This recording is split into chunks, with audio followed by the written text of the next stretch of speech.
Welcome back to Absolutely the Best Podcast, a work in progress. I'm Zach, and with me today is my good friend George. Hello. This is Series 1, Episode 37, and today we're talking about Guardians of the Galaxy Volume 3 from May 5th, 2023. After we discuss the movie, we'll figure out where to place it in our MCU movie ranking and our mission to figure out which one is absolutely the best. It's still Infinity War and Endgame. Surprise. It's going to be really hard to unseat those. As a reminder, we assume the listener has seen the movie before, and of course, there will be spoilers. You've been warned. From the corrections department, might be a surprise to you. I think it's all. What did I say this time? No, I think it's all on me. As it pertains to the Guardians of the Galaxy stuff, in the holiday special, well, this was half you, half me. In the holiday special, Guardians holiday special, when we did that episode, we were talking about how buff Groot looked in that. And we thought maybe it was a guy in a suit. And so like to put all that stuff around somebody, that's why he looked so big. But Frankie Grande the third in our Discord, good friend of the show, he pointed out an article. I think he sent me a link to an article that said that Groot was CGI in that. He pointed that out a while ago. I was just like, I'll save it for this, which I'm glad I did, because I also then found out in the commentary on Guardians Volume 3 that they filmed the holiday special at the same time that they were making Volume 3, which is why the budget was so big for the holiday special. Yes. So, spoiler alert, at the end of this movie, in the stinger, Groot is even bigger. Yes. He gets pretty big. I mean, he does. What's the mode he does when they land on Contra Earth? Kaiju mode. I was like, your favorite kaiju mode. No comment. Hey, I like Pacific Rim. I don't know what your problem is. Actually, I know your problem. To cover it we can cover it someday, and everyone can know my problem. And I'm sure it is mostly a me problem.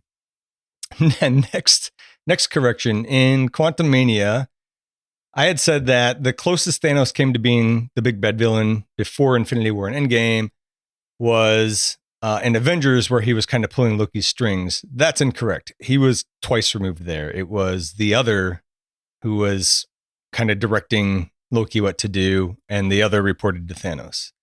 Thanos doesn't show up until the stinger at the end. He's got no lines. It's a different actor and all that. It was the first Guardians of the Galaxy where Thanos got any real screen time. He was bossing Ronan around until Ronan went rogue and pissed off Thanos. And also killed the other. Yeah, that's correct. Now, in the corrections department, as I had feared, I still had the Dread comic publisher incorrect when we talked about it. It wasn't Dark Horse? It wasn't Dark Horse. Well, actually, asterisk on that. So it's not Marvel. I said it was Dark Horse. I should have checked it. It was originally published as part of 2000 AD, which was a weekly British sci-fi comic magazine. And that was published by IPC Media from 1977 to 2000. They underwent a name change to Fleetway Publications in 1987 when it was sold. It was actually Fleetway that had been folded into IPC back in 63, but that was before Dread. It's kind of a weird loop. And then Rebellion Developments bought Fleetway in 2000. And so 2000 AD has been published under Rebellion Developments since 2000. And therefore, that's what the Dread comics have been in. Special thanks to MTGFX on our Discord for helping me figure that out. I was working on it, and then he happened to comment in the Discord about it. It's like, okay, what I thought is a little bit different than what he had to say. And then we figured it out. He was more correct than I was. He also then pointed out, though, that IDW published several Judge Dredd magazine comic series in the 2010s. And that I was technically correct because IDW and Dark Horse did a crossover 4-issue miniseries of Predator versus Judge Dredd versus Aliens. So, wow, technically correct that Dark Horse has published some Judge Dredd stuff, and that's the best kind of correct. Huh, I wonder who wins that fight. I don't see Dredd living that living through that. Yeah, I don't think. Yeah, I mean, I don't. No human is going to survive that. I wouldn't think. Although, Yeah. did you ever see? I'm sure you have. I'm sure we've talked about it. Not on the show, but what's the? There's a Batman short where he's like fighting the Joker. He's like in an alley. At the end, an alien shows up, and like that's kind of how it ends. Or is it? Or I did a didn't see Predator that show one. up? One of those show up. Oh, really? I'm gonna have to find it. It's like Batman Dead End. I think it's called Batman Dead End or something. I'll have to find it. If I find it, I will put a link in the show notes. I will send it to you. That's worth a watch. Although I did just spoil it, but like visually, it's very cool. Hmm. That's from a long time ago. That's from 2003, maybe. Oh, Anyways, I fear this is going to be a long episode. I have a lot of notes. I've tried to pare it down, and I've already rambled for quite some time. So let's get on to the movie memories for Guardians of the Galaxy Volume 3. Would you like to go first, sir? sure. I still remember being the jackass on a subreddit saying, "I just don't get it. How will they make a movie out of a talking raccoon and an overgrown ent?" And Guardians of the Galaxy Volume 1 proved me super wrong, and I was really happy about that. Volume 2 was just okay. I thought I wasn't Yep. feeling it as Yep. much as I felt number 1. And so I had a lot of hope for 3, even not really knowing what number 3 was about, and just kind of knowing bits and pieces of it being almost like a mini origin story of Rocket. So I actually really liked Guardians of the Galaxy Volume 3, but on this rewatch, I didn't like it less because the parts that I really loved, I still really, really, really loved. But it was definitely, it could have been a little bit shorter. There's a sweet spot that I think it went a little further. It kind of It's overshot. weird because it seems like it's getting into the final act and it's only half over. Yes. I have in So, my notes yeah. like, oh, there's a lot more left. Yeah. And like it goes fast. It's not really a complaint, but it seems weird. It's like, I feel like this should be wrapping up and it Yes. doesn't, but it doesn't seem Yeah. to drag. It's very strange. There are definitely parts I'm like, oh, that was an interesting editorial decision. You could have shortened the movie by like 20, 30 minutes if you had skipped this one part. I don't think we're talking about the same part, but I have a similar comment. Okay. It's Maybe we are talking possible. about the same part. We might be. We'll get into Because that. We'll find I didn't out tell soon you, enough. I didn't let on that I was feeling this way, even though I was tempted to tell you last night when we were talking about recording. Yeah. After I skipped Black Panther Wakanda Forever and Ant-Man and the Wasp Quantumania in the theater, I went back to the theater for this one. I was cautiously optimistic and not to get too far ahead of myself, but I'm pretty sure on this rewatch, I went through the same gamut of critiques that I had the first time I watched it. Did you end up liking this soundtrack more than 1 or 2? Definitely more than 2. Yeah, for sure, more than 2. Probably more than 1 because I think this is a little bit more it's got Faith No More in it. It's got that song by Space Hog, Meantime. Like it's got some jams in it. It's got Heart, Crazy on You. Is that it? By Heart. What's her name? Nancy. Can't think of the singer right now. Is it Nancy?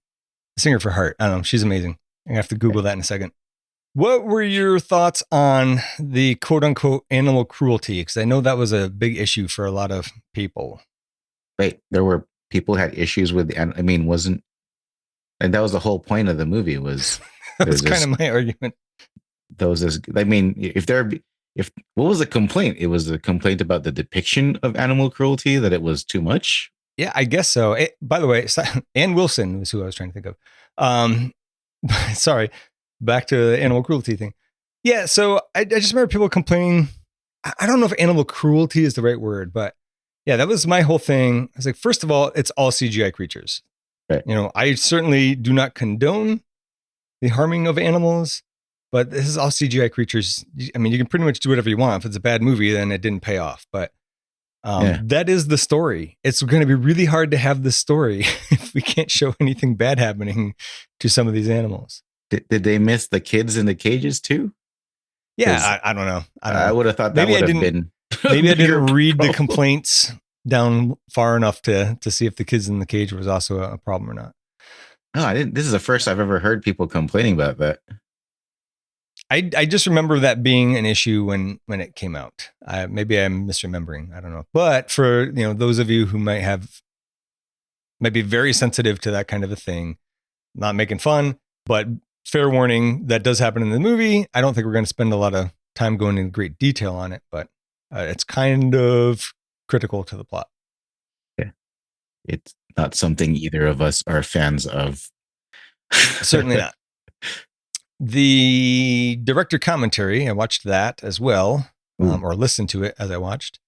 Did you happen to listen as well, or no? I didn't. Okay. How was it? This one, it's pretty good. This one was just James Gunn. Usually, I don't know. I feel like on part 1 and or part 2, he also had Michael Rooker. It would make sense why he did not have him on this one. But I thought maybe, usually he has a guest or two on, and he did not this time. But it was still good. He pointed out a few things I hadn't noticed and confirmed some things that I assumed. And most importantly, because of some of those things, we have some chapter art, which will make majors happy. Oh, nice. This was, he did this and the holiday special at the same time after he came back after being fired, right? Did he mention any of that? That's correct. About the firing? No, he didn't actually. And I thought about maybe we could talk about that, but that's going to take a long time. And it was pretty much unfounded. Yeah, he made some off-color jokes, but they were very clearly jokes. They were a long time ago, and he apologized for it, and he admitted it. He's like, I don't know. He's like, I was a dumb kid, right? Right. And Disney took that apology sincerely and brought him back. So as far as I'm concerned, that's water under the bridge. Sweet. So Guardians of the Galaxy Volume 3 is the 32nd movie in the MCU movie series. It was, as we've discussed, written and directed by James Gunn. We've talked about him plenty in the other Guardian of the Galaxy's movies and the Slither episode. So we'll not discuss further. Future director of the Superman movie coming up. That's correct. I think I have a comment about that in here somewhere. In the main characters, pretty much everybody's back and played by the same prior actors and actresses. I don't think that there's anyone of significance missing, right? Yep, I think you got everybody. I did want to mention, I don't know why I wanted to mention it here. I think I just couldn't fit it in elsewhere. Somewhere in the commentary, when it comes to Groot, James Gunn did say something about this is not the same Groot. It's still voiced by Vin Diesel. Yeah. Not to worry. But he said it's not the same Groot as in Volume 1, even though this Groot was grown from the remains of that one. Yep. I don't know if that really matters to me, but I did think it was interesting. It matters in that the relationship between Groot and Rocket is totally different. They were totally best buds in Volume 1 because they were like colleagues, but Rocket's more like a father figure, I think, to Groot. That's a good point. And I feel like Groot, not that he was ever out for himself or just him and Rocket, but I feel like since he's grown up around all these other Guardians now, they're all a little bit more equal than in the first one where, him and Rocket had a history and everybody else was new to him. Yep. That's fair. Will Poulter plays Adam Warlock, who's the son of Aisha. That's the high priestess of the Sovereign, played by Elizabeth Debicki. Recall that Adam was hinted at in the Volume 2 Stinger. He's a magnificent dimwit, kind of an entertaining character. I didn't really notice before, but he has that gem in his forehead. Mm-hmm. I don't know if it's a gem in this movie, but he does have something on his head. Yeah, I was looking at that, and in the comics, it's sometimes the Soul Stone. Is that supposed to be a Soul Stone? Yeah. Here, it's just a USB-C port. I don't know what I don't know what service, what the point of it is in the movie. Right. Yeah, I was kind of wondering why I was there. No comment in the commentary about it. So, yep. As an actor, I like this guy fine. I've seen him in the Bandersnatch episode of Black Mirror. Another Midsommar actor here. Oh, yeah. He plays Mark. Yeah. And he was in the Maze Runner movies. I don't think I ever watched past the first one because I watched the first one. Wait, which but movie? He was fine in it. The Maze Runner movies. Oh, yeah. Yeah, he was. Yeah, they're like those movies are not. It wasn't really my thing. I don't even like the Hunger Games, and it was like a lesser Hunger Games, and I was like, I don't need to watch more of this. So, but it Yeah. wasn't his fault. That whole series of movies that came around that time of like teenage angst and survivalist stuff. I was like, oh, there were better ones before this that came out. If I was a teenager, maybe that would have appealed to me more, but Yeah. Yeah. But I'm extremely mature. Chuck Wooji as the High Evolutionary. This is the main villain. I love this guy. Kind of the best part of the movie. Yeah. He is fucking fantastic. He is so good. He's great in Suicide Squad too. Okay, yeah, I was going to point that out. I was like, I'd seen him or the before. Suicide Squad. Was it Wait, he's not in Suicide Squad. He's in I want to say Punisher. No, Peacemaker. It's not Punisher. Yeah, Peacemaker. Yeah, the John Cena show. Yeah, so yeah, he's Myrn, the Project Butterfly leader, who turns out to be a butterfly, trying to stop the other ones. Yep, that's a good series. You should watch that if you haven't. This guy's in it. He's very good. In this, he's phenomenal. He's great. What else has he been in besides that? Probably a few other things. But so he's theatrically trained, which explains how he can act like that. I mean, because he's like Gary Oldman level of crazy, like Gary Oldman in The Professional, for example, right? With the yelling stuff. And Gary Oldman's also theatrically trained. And I think that the theatrics are there. Like Gary Oldman, Fifth Element was awesome too. Yeah. I mean, Gary Oldman in general is good. I mean, even in bad movies, he's good. Yep. So anyways, I love this guy. He was, I think, my favorite part of the movie because he's just got a lot of good lines delivered in an insane manner. Yeah. Nathan Fillion, we've talked about him before. He's been in other Guardians movies before, but not as this character. He plays Master Karja, which is the head of security at head of security at, I want to say Oscorp and OrgoCorp. I always love Nathan Fillion. We've talked about him a few times by now, but this is one of my favorite roles for him. Yeah. Every scene with I've got one of those too. It's so good. It's so good. The faces that he makes are really good. Yes. I am really looking forward to him as Green Lantern and as Guy Gardner in the next Superman movie. Yes, that will be interesting for sure. Linda Cardellini plays or does the voice of Lila, which I hadn't realized before. I only noticed in the credits this time. I was like, wait, Linda Cardellini's in this. Because she is also Hawkeye's wife, Laura Burton. And I don't like it when they reuse actors and actresses for a different role. I give it a total pass here because I didn't even know it was her. I wouldn't have known it was her if I hadn't read I guess I would have looked up who it was while I was making notes, but there's another recycled actress as well, Michaela Hoover, who played Nova Prime's assistant in the first Guardians movie. She voices Flora the rabbit. And just to round out the animal friends, Asim Chaudhry voices Teefs the walrus. Easily three of my favorite characters in this movie too. Oh yeah, and they're supposed to be, and it's done very well. And it pays off in the worst way. Yeah. There's some other cameos and bit parts that we'll likely mention as we go. But other than that, if there's nothing that I've overlooked that you want to talk about now, we can get on with the main discussion. I'm sure we're going to get to it all. All right. So this was the 20 minutes I thought we could cut out. Which one? This first 20 minutes, other than the very first minute. So there's the first minute where it's the High Evolutionary reaching into the cage of the baby raccoons. Yeah. All of them skitter away except for one. It turns out to be Rocket, right? And then it's 20 minutes of just dreary mopiness that I could have mostly done without. So I don't know. It was just a bunch of everyone being in a bunch of sad sacks moping around the Guardians headquarters and nowhere. Oh. Part of my problem was the holiday special was less than 6 months ago, and only Quantumania came out between that and this. Do we need to dwell on Peter being a blubbering drunk?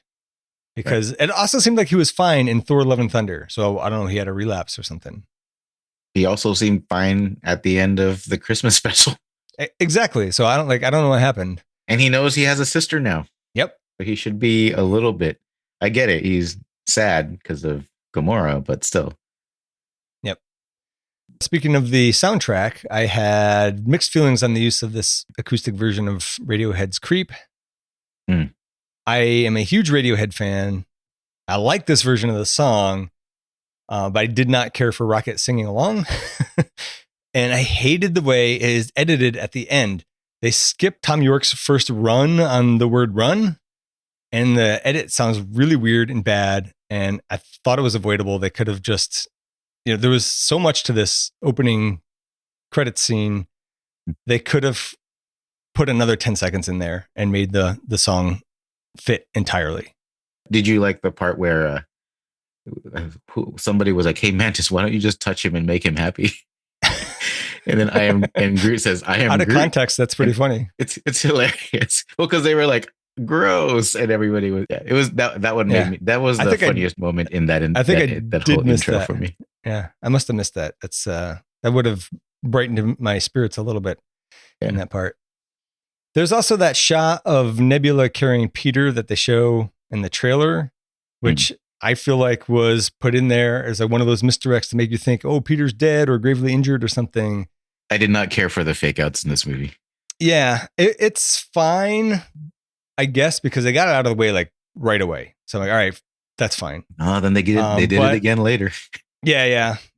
Did you know the story behind that though? Of her carrying the body? Okay, so it's basically a real doll. Oh. And it weighs about 35 pounds, so Karen Gillan could carry it. And I found the interview. I'll definitely put a link in. If I can get the clip and not have it be too long, I'll just insert the audio here. But there's an interview with James Gunn and Chris Pratt, and James Gunn is talking about, he's like, oh, I had that doll in my office. I had it in my office for a long time, and people would come in and scream. They would what and scream? They'd come in and scream. What? Because when it's sitting on its back, they would do what? Come in. When they come in? What did you say? Kind of recycled his comeback joke, but I thought it was still funny. That comeback joke. So funny. I can't not laugh at that when I see that that clip. It's a good one. I mean, nobody saw that coming either. Another, no pun intended there on my part. So Adam Warlock pops up in this first scene. Were you not a fan of him in this? Not in this first scene. So, I'm going to get to that in a second. I had a couple other things, and I'm not done complaining yet. Actually, I think this is just things of relevance for later. Nebula has become the de facto leader because Peter's too drunk, basically. She also has some upgrades, so she can kind of hover, and she's got a morphing arm laser cannon thing. It does all kinds of things. But she did that hover because she put a backpack on, right? Because she grabbed the backpack. And then that's what she was using to fly, yeah. That would explain why she didn't use it the rest of the movie. Okay. Yeah. And then Rocket tests out some gravity boots, which is important for way down the line. And Kraglin is practicing with the Yaka arrow. He accidentally stabs Nebula through the chest. She kind of walked into it. Cosmo the dog shows him up, telekinetically moving a rock through all the targets that he was trying to hit. To be fair, nobody walked in front of the rock. And then Kraglin gets butthurt and calls Cosmo a bad dog, and she doesn't like it. And that comes up a few times. And then in the end, I think it pays off. So, yeah, it was kind of annoying me how often it came up. And then the good dog at the end definitely paid off. Right. So yeah, when you're like, at first you're like, oh my God, just let it go. But then at the end, you're like, okay, I see why. Right. And then, Adam comes in. Rocket's listening to Crazy on You by Heart. And he's kind of mournfully looking at this device, which we'll find out is a key later on. And then Adam Warlock comes crashing in, fucks him up royally. He should be dead. Rocket should be dead at this point. He gets put through like multiple walls, but then gets up and runs away. The Guardians fight Adam one at a time, of course. And then he takes them out one at a time, none of them dead. And Drax is the only one who really holds him off for a bit. And then he gets beaten to a pulp. But of course, he's totally fine later. At one point, Adam shoots Rocket with a laser, like out of his hand. I don't know if it's like what kind of thing that is. He does something, shoots something out of his hand and hits Rocket. And I think that's where he gets gravely like an injured. Energy pulse of some sort. Yeah. And then Nebula stabs Adam all the way through, which stops him at least for a bit. Peter tries to help Rocket by using the med pack on his injuries. The med packs are kind of like a sci-fi magic thing. it's fine. I can accept that, but they don't work. We'll find out later because there's like a soft lock on Kill the switch. firmware. Yeah, there you go. The kill switch. Thank you. Then for movie purposes, Adam flies away, and that all went on way too long, and it was just way too much just to set up the movie. So, and of course, the rest of the movie is basically Rocket in a coma, serving up flashbacks about how he became a genius cybernetic raccoon. Yeah, I will say I did like Chris Pratt's desperate, the feel to his just angry, desperate, wanting to revive Rocket, and then the Groot jokes about second best friend. I did like the just how passionate Chris Pratt's delivery was of his best friend. Yeah, he's a good state. actor. Yeah. No complaints about that. It was just, it was too long and too mopey for me.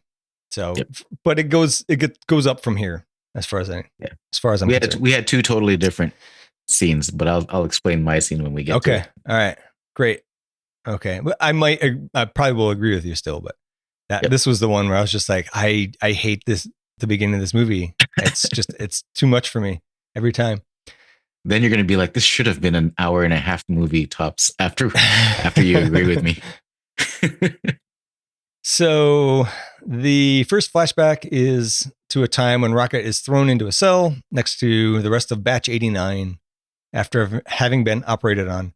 This is where we meet Lila, the otter with the cybernetic arms, Teefs the walrus with the wheelchair wheels, I guess, and Floor the cybernetic rabbit spider. But we don't know that's their names yet, right? We don't have those names yet, but it's easier to just get that out of the way now. We can refer to them as those things. I didn't realize this was something that came out of the commentary. That entire scene of them in the cage is entirely CGI. There's green screen actors and real cameras to do the motion capture, but it's all just like green screen and like green foam blocks and markers for where the cages are going to be and stuff. How do you even motion capture a cybernetic bunny spider? I presume that some of that is just done by the artist or whatever. Figured out. I don't think everything was completely motion capture, but or was just motion capture the face, maybe the places. I don't know, maybe the different places that they were going and stuff was my interpretation of what James Gunn said. I also hate Rocket's voice here. Really, it's some studio executive's daughter or something like that. I'm not trying to make fun of a little girl. I did not care for Rocket's voice through about half of this movie. It was like pre-puberty. Although to be fair, I thought it was, what's his name? Who's the guy who does Bradley Cooper? I thought it was Bradley Cooper doing like a little kid voice, and so it was extra annoying. Knowing that it is actually a little girl, it's a lot more acceptable. Back in the present day, Nebula figures out the kill switch issue, and she says they have about 48 hours to find the key code to disable it before Rocket's going to die. So their mission is to go to I keep wanting to say Oscorp. The mission is to go to OrgoCorp, where Rocket was made, find the file on 89P13, which is Rocket's experiment number, and then hopefully cure him. I was a little worried at this point that this was going to become a serial fetch quest a la Ant-Man 2, but it doesn't. It manages to avoid that as far as I'm concerned anyway. And then it's been a little while since we've had a montage, and we technically get two. We have the gang going to OrgoCorp and being sad about Rocket, intercut with Rocket playing with his new animal pals in the flashback scenes. Did you like the new big ship? What's the name of this new ship? It's the Bowie. I think they had that in the holiday special. Oh, was it the same ship? Yeah, I think it was when it was in the holiday special. So the holiday special, they didn't break into 3 ships, right? It was just this one. Right. It actually right. Yeah. I like the breaking into 3 ships part. That's fine. I don't think I had a problem with the ship. I had a problem with how flashy they drive it sometimes, where it's like unnecessarily spinning around so that it looks cool. But it's very maneuverable for a gigantic ship. Yeah. Exactly. Didn't really bother me, but it did a little bit. So the setting now is Aretti's lab. Am I pronouncing that? Areti. Yeah. Aretti's lab. Arete or something. Arete. Yeah. I don't know. I'm not great with it, but that's where the high evolutionary does all of his work. Arete refers to the ancient Greek concept of excellence or virtue. So that makes sense. It's encompassing the fulfillment of a person's potential and moral goodness. So minus the moral goodness part. I think he wants his creatures to be morally good, right? Right. But that makes sense. It's also stop in French. And what's weird is that I'm pretty sure when you write it in Greek, no accents. But in French, you have the, what's the little accent called on top? The accent circumflex on top, the little upside down V, kind of the caret over the E. And that's how it's spelled in the title card here. So it should technically be the French one, I think. But very specific nerd gripe there. So here in Arectes Labs, Adam is tended to by his mother, Aisha, played by Elizabeth Debicki, the high priestess of the sovereign, which is the gold people from volume 2, if you forgot. Did you catch this reference to Michelangelo's Pieta, Our Lady of Pity? No, I did. Oh, you mean the way he was laying there on top of, on his mom? Yeah. Yes. Are you cultured? But I didn't. But as soon as you mentioned it, I was like, oh, yeah, that must be what you're referring to. So yeah, in the show notes, I got the screen cap and the statue below it. It's pretty good. There's another Michelangelo reference later on, which was more obvious. And at that point, James Gunn was like, it's just cool visuals. Don't read too much into it. Oh, okay. So I was glad that he said that, because I would have gone down a very deep rabbit hole trying to find something out. Well, I mean, in the comic books, Adam Warlock is the guy that saves the entire universe because he's the one that brings everybody together to fight Thanos for Infinity War or Endgame or whatever. Yeah. The comic Infinity War. Okay, interesting. So the High Evolutionary comes in hot. Apparently, he's the one who created the Sovereign. He calls them beautiful numbskulls, which I thought was funny. Yes.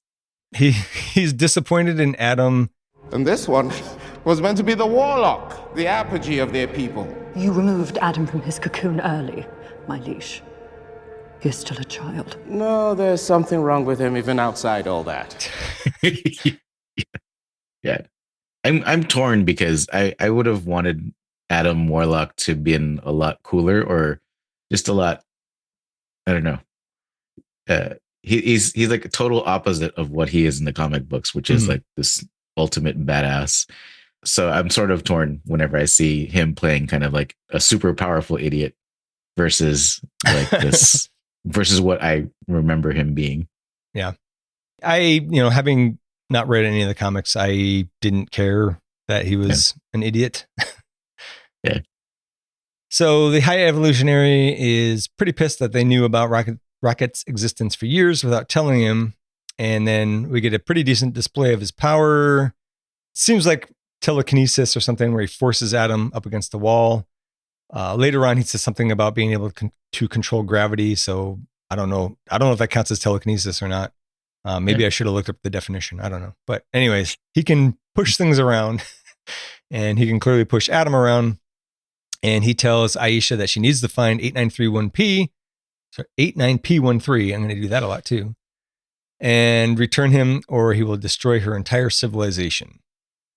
Yeah, so he's pretty strong. Yeah, he seems pretty strong. I feel like that's a good way to introduce his power, right? Just show him. And apparently he also created a lot of other races, not just the Sovereign. Right. And so according to Nebula, there are a lot of civilizations that refer to him as pretty much God. At least that's what she goes into later.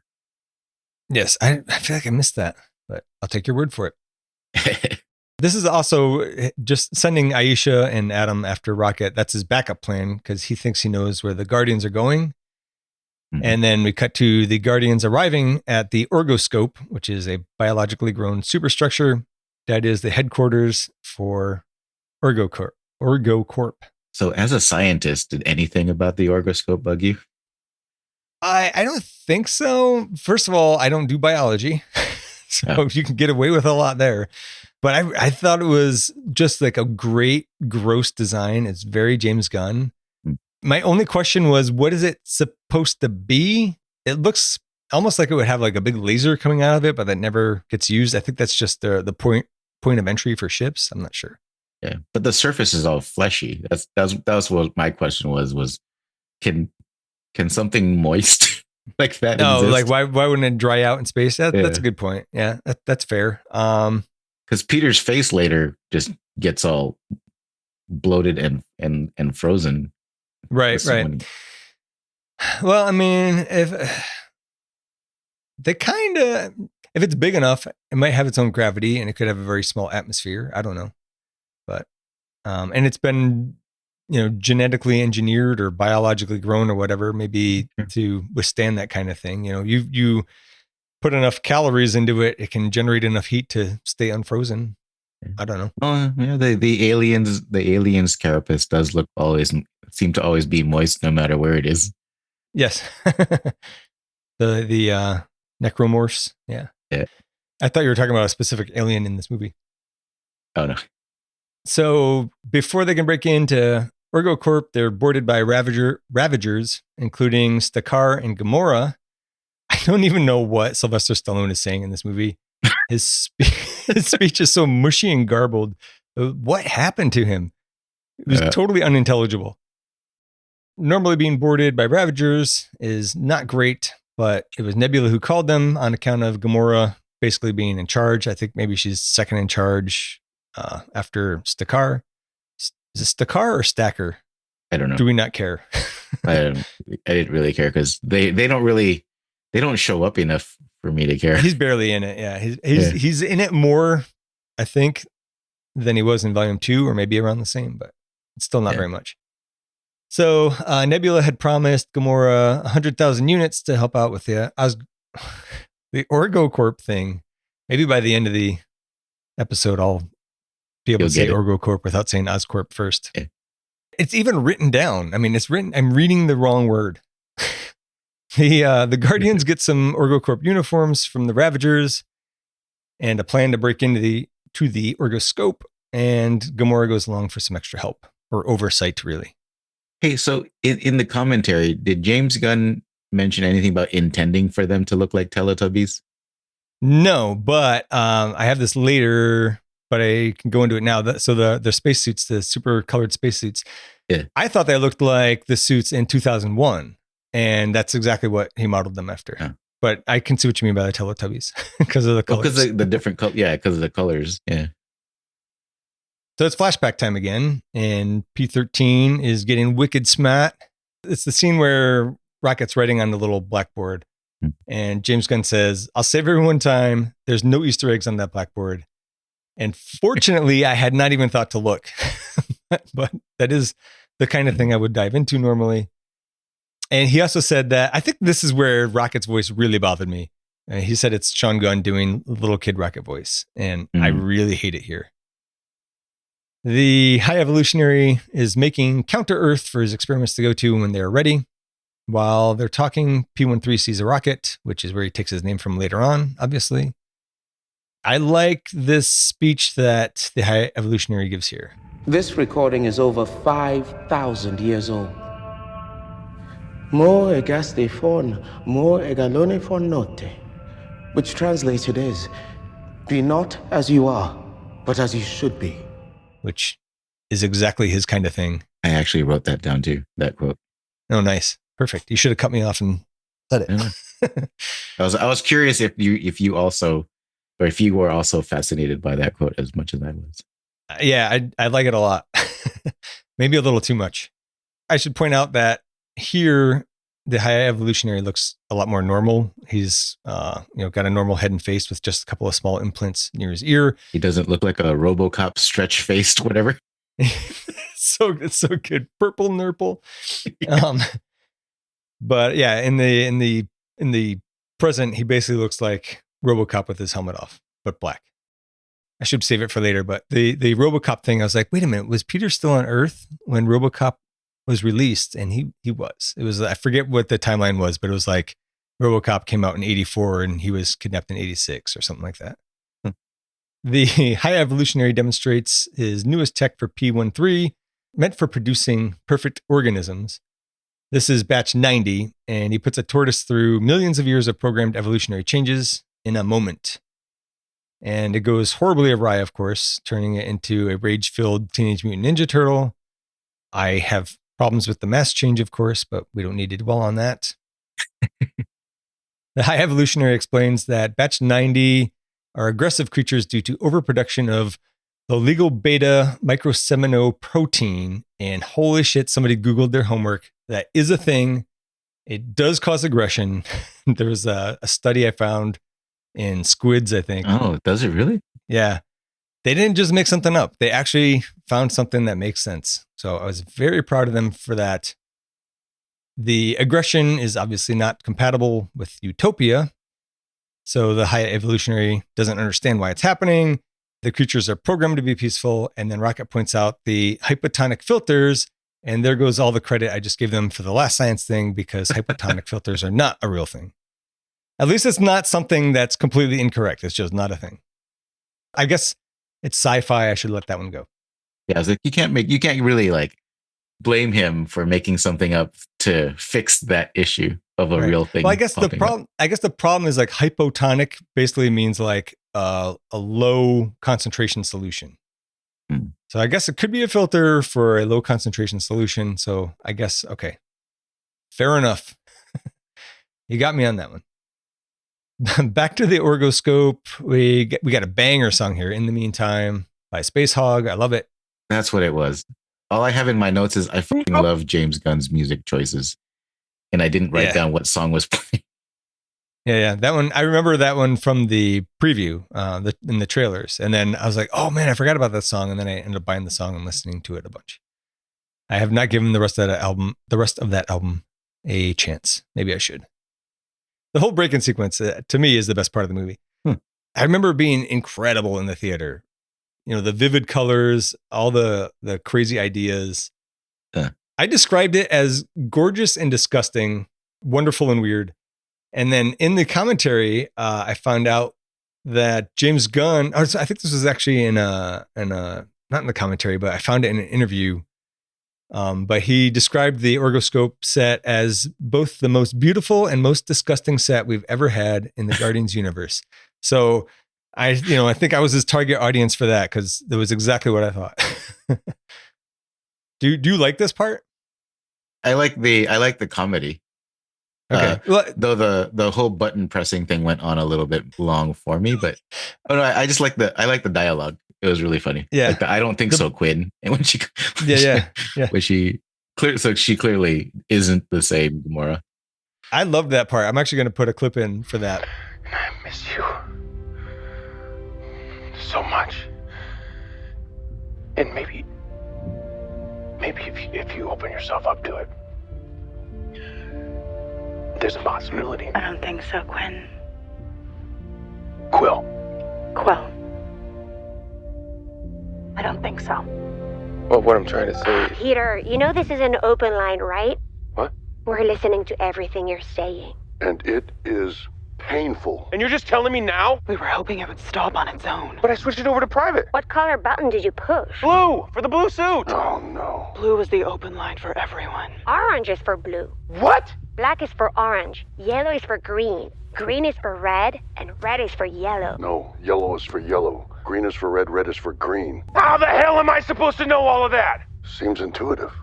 I thought it was great. And I thought I have to cut it down. The clip, actually, I've already cut it down some because it's very long and there's like long silences. I got to cut down some. But I thought it went on just long enough, because it was like, it's too long, but now it's funny because it's too long, and then they stop it. I thought it was good. Well, I mean, they actually acknowledged that it was too long, right? Yeah. I think was so. Like, why'd you let me keep going? Yeah. And then Drax was like, because it was pathetic. Yeah. We thought you would stop.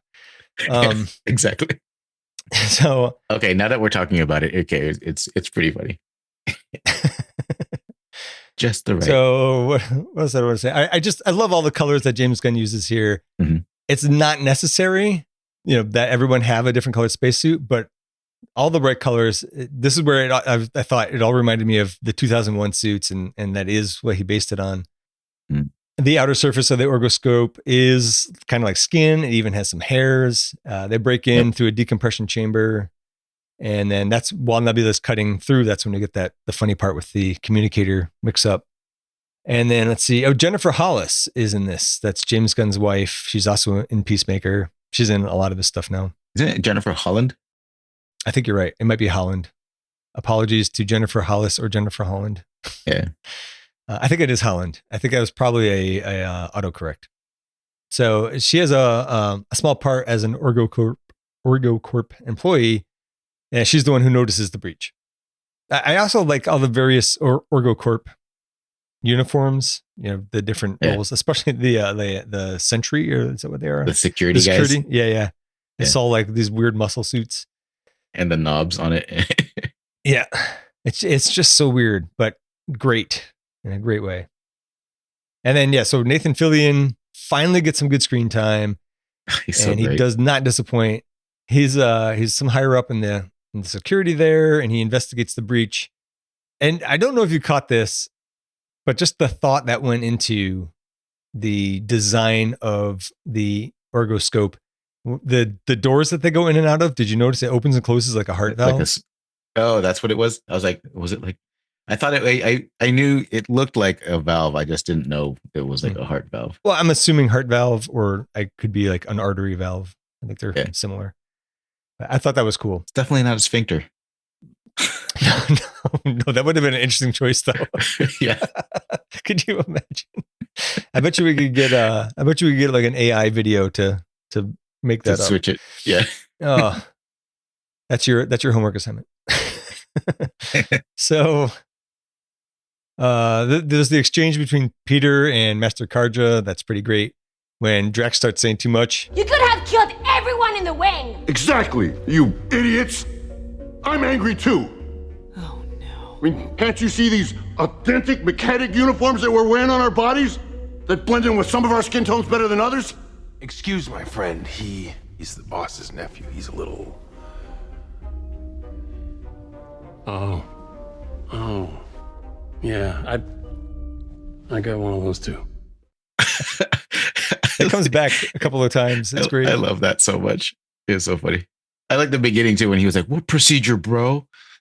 Yeah. But then when Nathan Fillion's talking about, he's like, "This guy." He's like, "I love this guy." He's like, "This guy." And he just like turns around and looks at him, and the face that he makes at him is fantastic. He earned every dollar. So good. He got paid there. It makes me sad he wasn't in 2, but it's worth it for him to be in 3. Yes, totally worth it for him to be in this. Yeah, I agree. So they talked their way out of the breach situation, but unfortunately, Mantis had stashed their spacesuits in a contamination bin, and they were ejected out into space. And then everyone's pissed at Mantis. Damn it, Mantis! Why don't you ever think? Are we pretending to be angry again? Mantis, you asshole! Guys, just focus for 2 seconds. I don't know why that's so funny to me. I just love Drax. He's great. I love Dave. I love Dave Bautista and this whole Drax thing. Sometimes it's like a little bit much, but like overall, I just love the guy's portrayal of this big dummy with a sweet like. I feel like when it becomes too much, they keep going until it becomes funny again. Yeah, that's actually a good point. I also thought it was pretty funny when Gamora's laying out the next steps of the plan. She's like calling them bug, doofus, and tree. I totally missed that. She's like, she's like, bug and doofus, you do this. Tree, you're gonna go with. That's perfect. The whole OrgoCorp section just brings me joy. I could watch that part over and over again. Yeah. Feel free to call out anything you want to in the next 10 minutes of the movie. I feel like I can't go into detail on it because it's not gonna do it justice. But it's wonderful. You have to watch it. And they get the 89P13 file and they get out of there. I do have a couple of highlights when Gamora tells Peter that it sounds like he's in love with Nebula. Whoever it was that you were in love with, it wasn't me. It sounds more like her. Her? What? That's ridiculous. Do not bring me into this. Knock it off! What? Don't look at me like a lost puppy needing a soft place to lie down. I didn't say anything. Just never noticed how black your eyes were. And then we also get to see Mantis actually fighting for the first time, which is good. Yes. You see her enter the fight in Endgame, but that's it. But here she's like using her powers to do all kinds of things. So that was she's I feel like she's definitely an underrated fighter. The way that she could just manipulate people into. If she can get her hands on you, you're in trouble. Yeah. I like the. Did you hear the Star-Lord using his charm and going like, "My name is Patrick Swayze." I don't remember him saying Patrick Swayze, but I think I know the scene you're talking about when he's trying to sweet talk the Yura. Yeah. Yeah. He was introducing himself. Yeah. That whole part where he's like, "I'm trying to tell her my true self," and like, love is what matters. That whole thing. Yeah. And then I just wanted to get into the system, dummy. Yep. Yeah. That was. Yeah. He's like, I told you she was into me. Yeah. It's good. Kind of a jerk move, but it did work. Yes. Then we have another flashback, mostly to establish the animal characters' friendship more, so that it's super sad later on. They are expecting to go to Contra Earth, and spoiler alert, they're not going to. Then they give them. This is where they give themselves the names: Lila, Teefs, and Floor, and Rocket, of course. I will say that all the scenes with Batch 89 are just the best. There's just so, I don't know what it is about that dialogue and the way that they deliver it, but every time those four were together, I'm just like, oh man. I like them a lot, but the best to me was the whole Orgo Corps. We're past the best part. Yeah. That's my favorite for sure. But I do like the scenes with the animals. That it is done for something that's entirely CGI, like 3 CGI animals. It's done incredibly well. And actually, it's crazy. that made it sound like, for what it is, it's pretty good. I mean, it's extremely good. And then on top of that, it's all just completely CGI. So how did they manage to pull that off? Do you remember when Final Fantasy, that one movie a long time ago, came out that was all CGI? And it had like people like kissing, and it was just like, ugh. I didn't actually see it, but now I'm kind of curious because that was like what's the train, the Polar Express, right? Yeah, that one was all CGI, and people were like, oh, this is weird. The Uncanny Valley, right? So that Uncanny Valley effect, like nobody could get over it, but like there's none of that in. I mean, maybe it's because it's animals. That's what I'm wondering. I'm like, could they do it with people now? Yeah, I kind of think no. I don't want to find out. Just use people. I mean, obviously you can't use talking animals. They don't exist. Right. Yet. So, where were we? Oh, here Rocket's baby voice has changed into a kid voice, and it's less annoying. It is actually Bradley Cooper's voice here. Then we go back to the Guardians where they're watching the file about Rocket. They are understandably disgusted by what the High Evolutionary has done to him. Yeah. There's no passkey though. Did you catch the part where Nebula says it's even worse than what Thanos did to her? And then you're just like, wow, that's pretty bad considering how bad Thanos did Nebula. Yeah, he was not nice to his daughter. So there's no passkey. It looks like it was deleted earlier that day by one of the High Evolutionary's digital recorders. And since that guy's a cyborg, they reason that he might have stored that in his little cyborgy bits. So he might have the actual key stored. Also, it seems like they're going to want that key for when they get a hold of Rocket. So I guess that tracks. I was chuckling at the way that they got it out of that guy. Yes. We'll get there. Yep. So Gamora objects to the idea of going to find the High Evolutionary in his digital recorders because it's obviously a trap to get them to bring Rocket to him. Are you kidding me? What he wants is that gutted badger in the med bay, and you're gonna bring it straight to him? It's almost certainly a trap. Trap isn't a trap if you know the trap is trying to trap you. It's a face-off. A face-off is a trap if you're facing off against a guy 1,000 times more powerful than you. I like that he uses the term face-off because of what happens, both in the flashback and then later on. Yep. Gamora still thinks it's a trap, but Nebula tells her, hey, we're doing this thing. Your family, but so is Rocket. And I kind of thought that they have switched roles here. And I thought that was interesting. Gamora is kind of the angry, unreasonable one now. And Nebula, while still tough and menacing, is more fair and calm by comparison. Probably looking too much into it, but it almost seems like a little nature versus nurture type deal. Like that time that the old Gamora gained with the Guardians of the Galaxy. This Gamora is missing completely because she got hijacked way earlier on. Yeah. Yeah. That all makes total sense. So now back at OrgoCorp, Nathan Fillion got a hold of I just read my notes on where we are.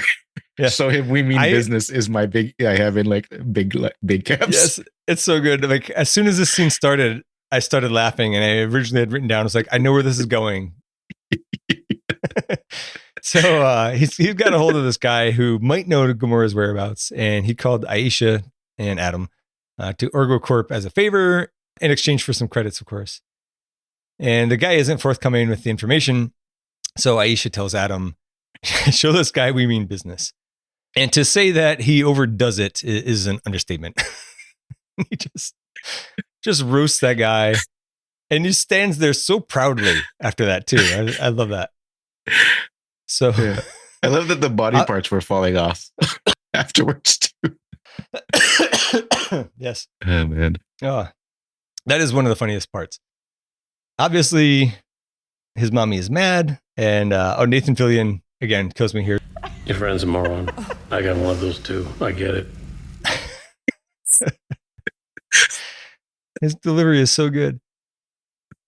Fortunately for them, unfortunately for the Guardians.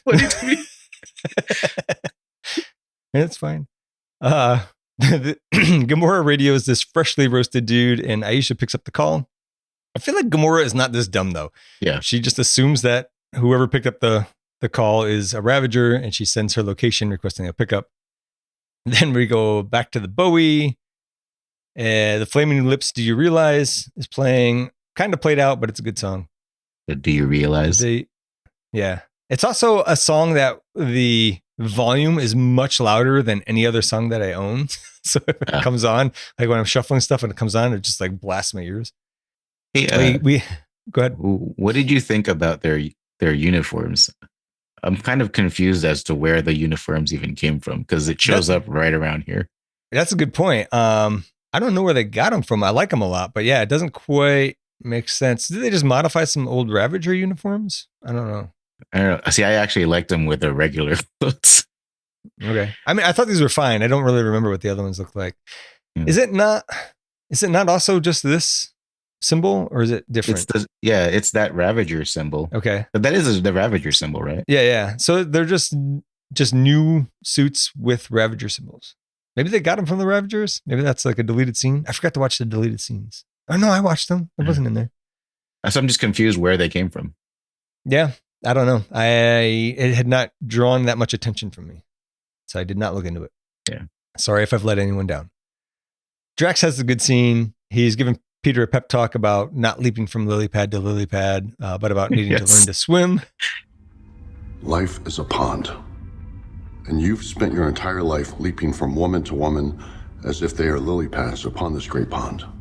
Perhaps what you need to do, Quill, is learn to swim. That actually made sense. Yes, it made sense. No, I mean, that's sort of an analogy. And I didn't know that you were capable of that type of thought. No, lots of analogies, Quill. Analogies, metaphors, etc. For instance, Gamora's head is like a lily pad because it is green. Analogy. And also stupid looking and flappy. Flappy? Because her skin is made of a leaf.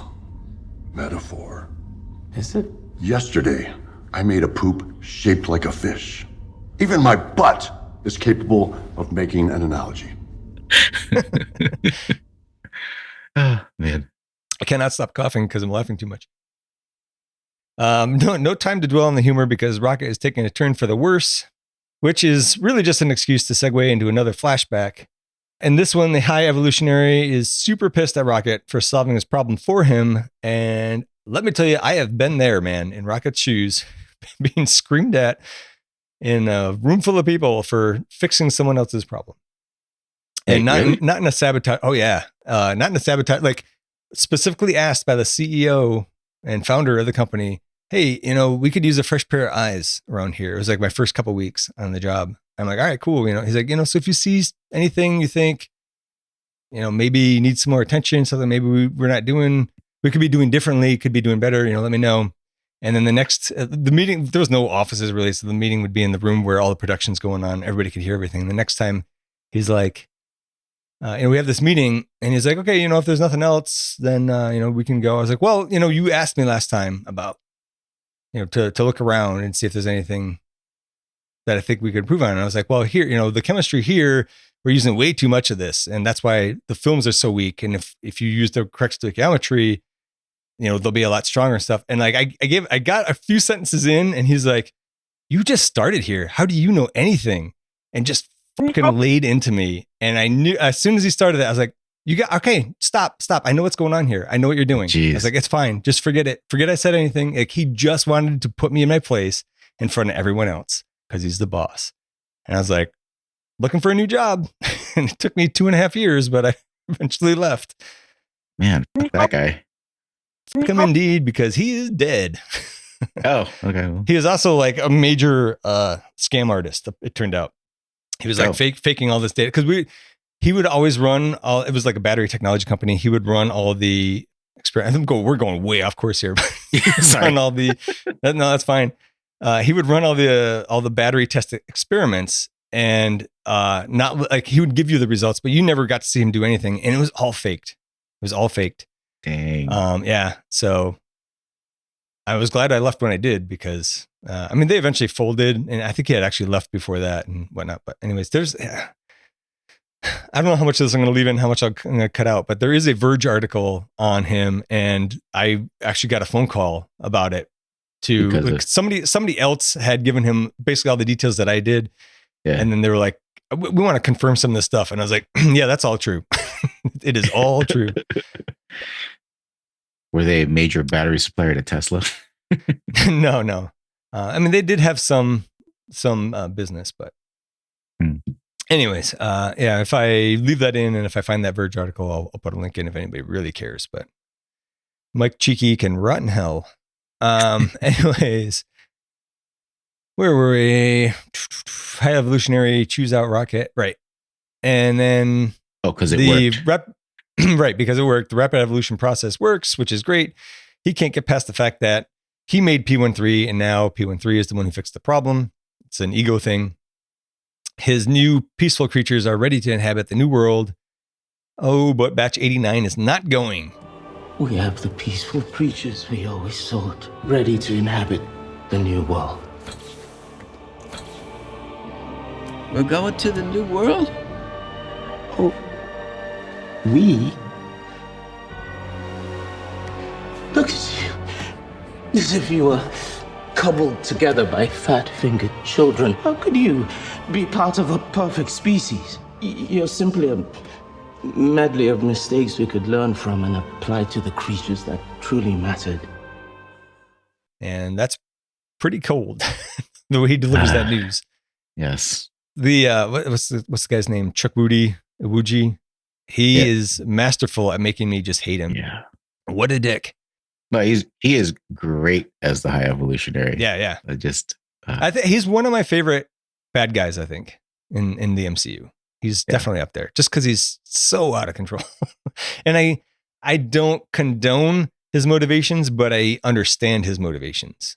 Yeah, the MCU's got some really great villains. He's definitely one of the top. Yeah. Yep. At some point when we run out of MCU movies, we can just go back and like start ranking villains or something. Yeah. So it's even worse. Rocket is going to have his brain removed for study, and the rest of Batch 89 is to be incinerated. End flashback. Nebula reiterates that Rocket's dying. They don't have long, and they need the passkey, just in case anybody had forgotten. Then, just as they arrive at Counter Earth, we get Faith No More's We Care a Lot. That's from when Chuck Mosley used to sing for them. R.I.P. that guy. Counter Earth is basically Earth, except all the people are animal people. And those animal people are startled by the Bowie landing in their neighborhood. What's up? The ball thing. Oh, yeah. I just said there was a misunderstanding. Yes. The ball. I on my notes, I clearly have the ball thing hilarious and Groot Go Kaiju. Yeah. And did you like that, Zach? I thought that was fine. I don't have a problem with the concept of kaijus, and I don't have a problem with the concept of robots fighting kaijus. I do have a problem with the movie about robots fighting kaijus. Yes. And when we cover that movie, I will get into it, and everybody can skip that episode because you don't want to hear me bitch for 90 minutes straight. I'm sure there's parts of it that I do like. There are like 2 or 3 things that in my mind were totally unforgivable, and then the rest of the movie does not make up for it. They are very, very strong helicopters. That's not even the worst part to me. All right. I'm getting, I don't want to get into it. We are going to discuss that movie on accident. I'm happy to, as soon as you pick it for a movie, I'm happy to cover it. Yes. And by happy, I mean begrudgingly we'll cover it. In the, so what was I saying? Oh, there's a misunderstanding. They're able to kind of communicate with a bat lady. None of the animals speak any languages that the Guardians know, but they make do with some gestures. And meanwhile, the Sovereign are on the way to counter Earth thanks to Gamora. In the Bat People's house, Nebula shows them a hologram of Rocket to gain their sympathy and their trust. There's a lot of humorous moments interjected here, which again, you just kind of need to see. Peter sketches the guy that they're looking for, which is digital recorder Theo. Oh, yeah. In the commentary, James Gunn said that Chris Pratt actually drew that. Like that was his actual drawing. It's pretty good. Nice. Yeah. And the Bat Lady points to the pyramid in the distance, which is Arete Labs. Mm-hmm. And then Peter asks to borrow the family car. And outside, Peter gives Groot some weapons and says, you know what to do with these, which is important for later. And then we get to what I think is the best use of your one F-bomb in a PG-13 movie. Nebula has trouble getting the car door open, and Peter gets frustrated. Push down on it. What? Push it down. I am pushing down on it. Push the button. It looks like you're pushing the keyhole. The what? There's a button under the handle. Press that in. Okay. Now what? Open the fucking door. And it was unexpected. I really liked it. I presume you like that too. I liked it. I just didn't understand why it was such a huge deal until I realized, until somebody wrote like an entire article about how like there's never been an F-bomb in an MCU movie. Yeah, that was the first one. And then 2 movies later, they do like 118, I think, in Deadpool and Wolverine. Oh yeah. There was some statistic that I saw somewhere. In the commentary, James Gunn says that it was not in the script. I said, what do you think about? I thought it was the one thing that Disney might come down on. They didn't. Nobody ever mentioned it. But I talked to Kevin about it, and I said, what do you think about that? Because I value his advice. I don't want to turn off people too much or anything. And he said, well, if you want that to be your legacy, well, then, that's fine. The first F-bomb in a Marvel movie. And I said, Kevin, who do you think you're talking to? It's me. So it stayed in. That's how that happened. Maybe this is where I should interject. I thought this whole part could have been skipped. I thought it should have been the bat house with yeah. Oh, I mean, I get that there were funny parts, but part of me was like, hey, that pyramid, that gigantic techno pyramid, how obvious was it that was the bad guys there? That's a good point. That's fair. I mean, I can't argue with that. It definitely could have been skipped. Should it have been? Maybe, because now that looks dumb that they didn't know that, but they are kind of meatheads sometimes. But I liked this part, and it's not that long, is it? I don't know. It was like, I thought it was like 20 minutes or so. It was okay. I just thought like, since the movie was sort of starting to get long in the tooth. Yeah. I mean, it's like, I think it's like half over here. Yeah. It's pretty crazy. Because all the action pretty much starts when they get to the pyramid. I just thought that they could go there faster. And I just didn't understand why it's like literally right there. You can't miss it. And I'm pleased to say that we are most of the way through my notes anyway, which I was really worried about. And that includes like all the after show talk too. So yes. Anyways, Peter, Nebula, and Groot drive to the pyramid. On the drive, they observe a lot of crime, and this is obviously not the perfect society that the High Evolutionary was trying to create. Inside the pyramid, the High Evolutionary laments this problem he also observes one of his newest creations for his new society. This is Phyla. It's the same girl that's at the end, who's one of the new Guardians of the Galaxy. Yeah. I didn't know that, but I got that from the commentary. I got hung up on the line, she can live on 30 calories a day. Yes. I knew you were going to get that. Doesn't work that way. Of course. It doesn't work like that. Nothing can be that efficient. You burn more than that just being alive for an hour. But then I accidentally read up a little bit on Phyla, and there's something about her being able to use cosmic energy. And so I'm like, okay, maybe she gets most of her energy from absorbing cosmic energy and she just needs another 30 calories. I don't know. Yeah. She's pretty powerful in the comic books. My nerd self was fighting my science self. So I'm still not sure on that one, but I definitely was hung up on it enough to be digging into it. So outside the pyramid, Peter, Nebula, and Groot are met by these cybernetic guards who say that the High Evolutionary was expecting them. This is War Pig, and I don't know the bird person's name off the top of my head. They don't last that long. No, they don't last that long. I think I have it in the notes later. I called them Bebop and Rocksteady because they remind me of the turtles. Definitely Bebop, right? Bebop's the pig. The pig, yep. Yeah, the other one, Rocksteady's a rhino, and this is a bird, but they do still kind of look the same.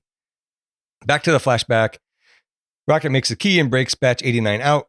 His plan is to get the ship and fly away together, but the High Evolutionary figured Rocket would try some shit, and he shows up and he shoots Lila in the back. Pretty cold-blooded. Rocket loses it on this guy and literally tears his face off, which is why he's so weird looking in the present. Then he grabs the High Evolutionary's gun and starts blasting, takes out the security guards, but Floor and Teefs get killed in the crossfire. It's so sad. It's pretty devastating. Not the saddest part of the movie for me, but it's devastating. Yeah. And so Rocket's obviously upset, but he makes his escape, and then the rest is history. Because you can hear them in the background. We gotta go. Let's go. And he had to fight. Yep. Because he was pissed off. I don't know. I mean, to defend Rocket, would they have made it past the guards? No. Right. I mean, I'm not saying he did the wrong thing, but it was just sad that you could hear them in the background. And then they fall off after the gunfight, and then you realize why they fall off. Yep. That's pretty tragic. Yeah. Outside of the Bowie, this is on Counter Earth, Drax has a bad feeling. What are you doing? I got a bad feeling about this. Peter just told you to stay here. Yeah, well, that's his fault. He should know by now that I never do anything that anyone ever tells me. That's a pretty good scene. It's stupid, but it's funny. In the pyramid, Peter confronts Digital Recorder Thiel, who has the passkey. I hadn't caught it before. The High Evolutionary basically says that because of how Rocket had messed up his face, he had to do more work on himself. And because of that work he did on himself, now he can bend gravity to his will. So I guess he upgraded himself a little bit there too. Yeah. So War Pig, the cybernetic pig person, gets sent off, which Nebula thinks is sus. The High Evolutionary tries to monologue, but Peter doesn't want to hear it from some impotent whack job trying to conquer the universe. I like the High Evolutionary's reply, though. He says, I'm not trying to conquer the universe, I'm perfecting it. It's just a good window into his motivations. Right idea, bad execution. The High Evolutionary tells Peter his plan to eliminate Counter Earth and start again. Sneakily on the Bowie, War Pig gets a hold of Rocket. Gamora was in the shitter, but checks out the situation when the alarm goes off. And then she fights War Pig for a bit before Adam comes in and fights War Pig because he wants Rocket. My complaint here is that Rocket was almost dead as it is, and he's getting dropped and tossed around. And he should already be dead now. Yep. Before this, did you catch the scene where Gamora is rummaging through Peter's backpack? No, I did not. She was going through his backpack and she saw the Garbage Pail Kids cards, the Alf cards, and one of his report cards. I totally missed all that. Wow. Yeah. I actually paused it and hit on his report card just because I was curious what he got, but he was a dunce. Okay, I'm gonna find that. I'm gonna put in another piece of chapter art. He got one B and it was in PE. The rest were C's and D's. All right, that's interesting.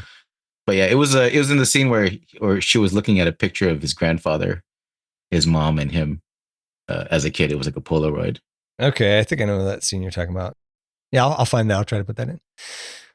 Actually, I bet you if I Google Peter Quill Volume 3 report card, I'll just find a screen cap of it.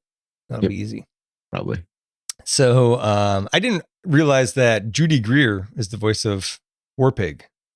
So that's another casting reuse, but again, I didn't realize it, so it doesn't really matter. So Warpig challenges Adam, and he easily, maybe perhaps even accidentally, tears Warpig's head off. It looked accidental. It did, right? He just doesn't know his own strength. Yep. So while Adam was busy doing that, Gamora ran off with Rocket. Then Arete Labs pyramid begins to take off, and Counter-Earth starts exploding all over the place. Once it lifts off, the pyramid is really more like a cube stood up on a point. I thought that was an interesting design choice. Mantis, Drax, and Nebula jump on the cube just as it takes off. They still think that Peter's on it. Well, I guess right now Peter is on it. Yes. Go ahead. I just love the part where they were like, "We have to save Quill," and he's like falling. He's falling. Like, yeah. Happens to be falling. It falls right by them. They didn't see. Yeah. So remember when Peter gave Groot a bunch of stuff and said, you know what to do with this? Well, he hid it in his body, and I guess the scanners that they used didn't pick up the weapons hidden inside of him. And now inside the Arete, Groot busts out a grenade for distraction, and then 10 guns, of which he wields 8, and the other 2 are for Peter. It makes for a pretty cool shot where they're back to back blasting the bad guys. Pretty badass. Peter tackles Recorder Thiel out a broken window. Groot hops out after them. He catches Peter and grows some kind of wings that slow him down enough so that they don't die on impact, with the exception of Recorder Thiel. Peter digs the chip out of that guy's head with a knife. You left out the part where Recorder Teal was like, "We're gonna die," and then like the whole time Peter's positioning him to land first. Oh, God, so good. And Peter knows what he's doing. Yeah. Oh, also shout out to Nico Santos, also a fellow Filipino. Oh, is that who played Thiel? Yeah, Recorder Teal. Nice. Yep. Is it Teal or Thiel? It's Teal, isn't it? But it's spelled Thiel. Yeah. Sorry, everybody. I assume it's like Peter Thiel, the jerk. Oh, that's interesting. Yeah. I think they are spelled the same. Gamora coincidentally does a terrible job of flying the ship up to them at the moment, and then they all go inside and they get to work on Rocket ASAP. Drax and Mantis and Nebula break into the Arete Labs just before running out of air to find a room full of kids in cages, the same kind of kids as Phyla. I gotta admit, it was making me a little teary when Nebula lays into Drax for leaving the ship, and then Mantis sticks up for him. It's not his fault, he's stupid.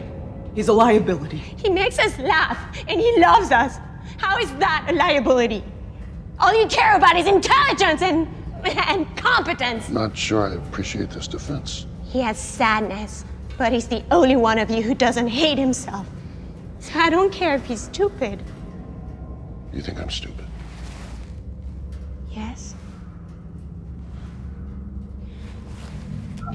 Forget. Ha! You're lucky I was able to knock down that door with my incredible strength.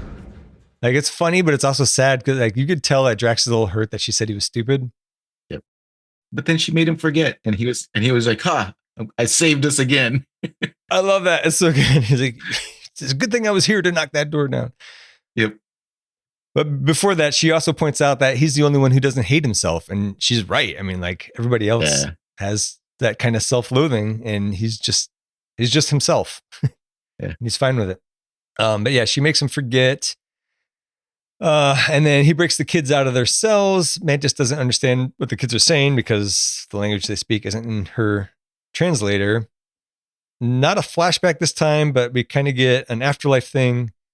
While Peter, Groot, and Gamora are trying to save Rocket, he sees Lila in a vision. And this is the moment where I get it weepy before it even starts.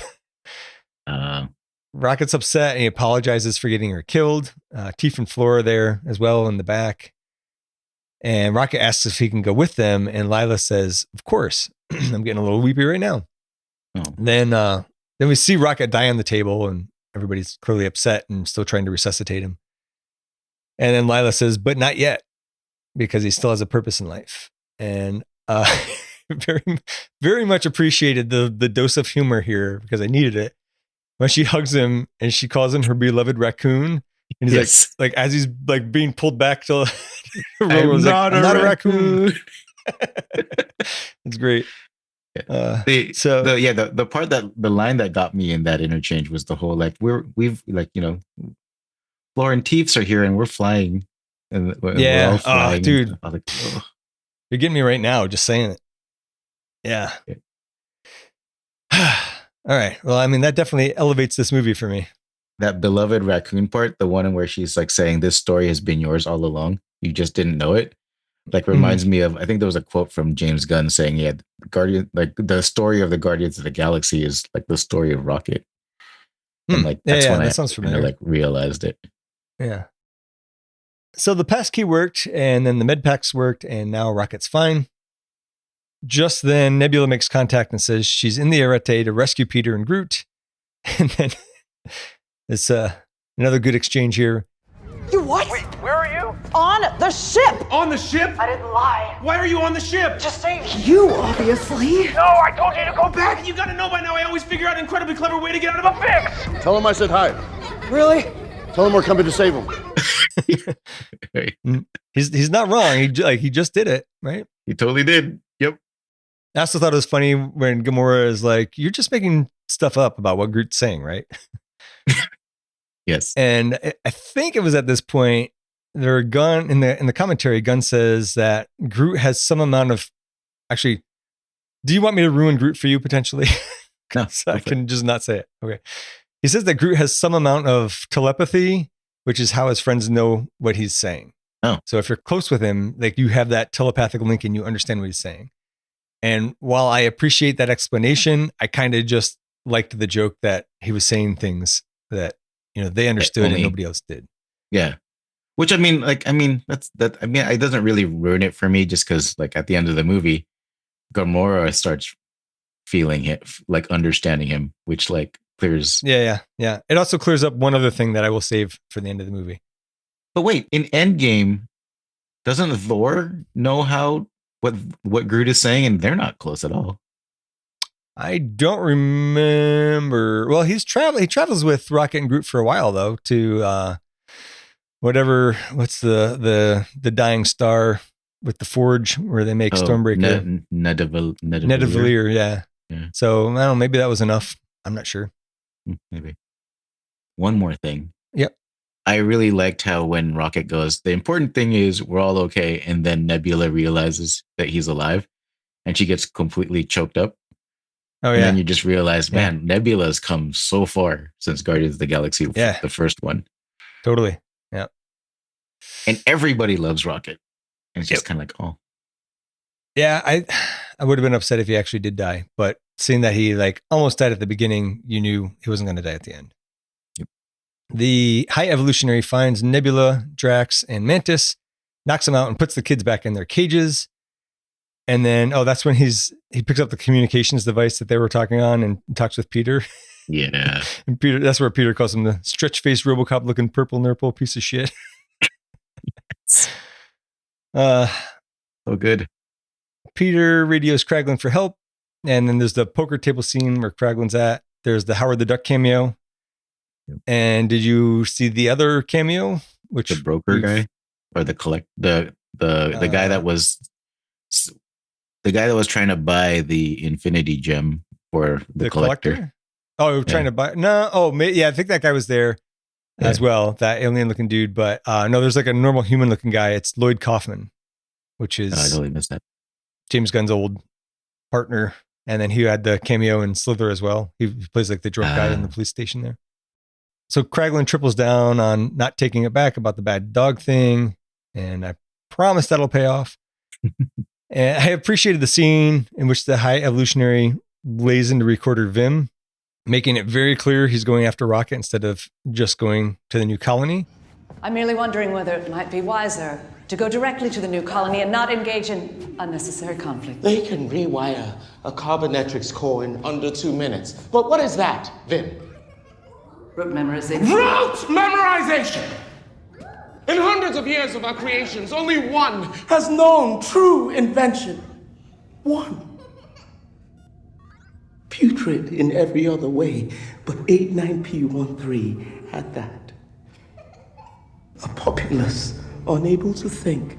What hasn't yet been fought will die on the vine. We need 89P13's brain so we can transfer that trait into these creatures before we go to the new colony. Nothing else matters. And he has that line about what good is a populace unable to think what hasn't already been thought. I like that one a lot. Like the other one, be not as you are, but as you should be. Is that what it is? Right. Hey, we're kind of living through a populace that doesn't know how to kinda, So just saying. Just unrelated. Yep. Drax has good redemption here, where it turns out that he speaks the language that the children do. Yes. Except I like how he starts though with, "Hello, dumb idiots." And then, but he's doing like all this dad shit, making them laugh. And then he starts talking to them in their language. I think sometimes you forget that Drax is a dad and that he lost his family. No, totally. But that's like that. But that's what makes him so great. And it's like his redemptive arc or whatever. The whole like, you didn't ask. Yeah. And he could understand them the whole time. That was exactly my next note. I love that. They're going to tell the other kids to stay away from the starboard wall. Why didn't you tell us you knew their language this whole time? Why didn't you ask? I've seen that elsewhere. That kind of thing is like, we didn't ask. And I love that, man. Like that's a lesson people need to learn. It's like, you don't expect things to just be handed to you. Yep. They just always treated him like a dummy. So they don't ask. So he instructs the children to stay away from the starboard wall because that's where Kraglin is going to punch through. Kraglin shows up with nowhere and blasts the hole in the side of the cube. And the High Evolutionary releases a Hellspawn, which is the cybernetic octopus bear thing. And then there's like a bunch of Sentry robots too or something. I don't remember. They just kind of show up. Yep. Oh, you totally missed that one. There was one scene that cracked me up where Rocket's telling Quill, "Hey, this could be futile. He's too powerful." And Peter's like, "Well, we could die trying." And then Rocket's like, "What is dying trying going to accomplish?" and then Gamora goes, "We could just give him the Badger." And then Rocket goes, "Our thing is to die trying." I forgot about that. That's funny. Oh god, that scene cracked me up too. Oh man, that's good. Peter, Groot, and Rocket each take a subship from the Bowie while Nebula mans the ship. There's a big space battle. Adam is still alive, by the way, and he's still pissed off. Mantis, Drax, and Nebula get dropped down a feeding chute into a room with 3 abelisks, which were those things in the opening of Guardians of the Galaxy Volume 2 that eat the Harbulary batteries, aka Enulax batteries. Yes. And recall there was a joke made in the commentary there about the abelisk just being misunderstood. It just wanted the batteries. It wasn't really there to harm them. Yep. And that's basically what happens here. Mantis recalls that they eat batteries, not people, and they're probably just as scared of them as they are of the abelisks. And so she uses her empathic powers to calm the abelisks the fuck down. Does it make you feel sorry for the obelisk that Groot thought he could kill from the inside since you couldn't plumb through their skin from the outside? Not Groot, but Drax. Yeah, Drax. Yeah, yes. Yeah. That's a great moment, though. Yes. Also, I don't. So the line that Mantis has about like they're as scared of us as we are of them, or something.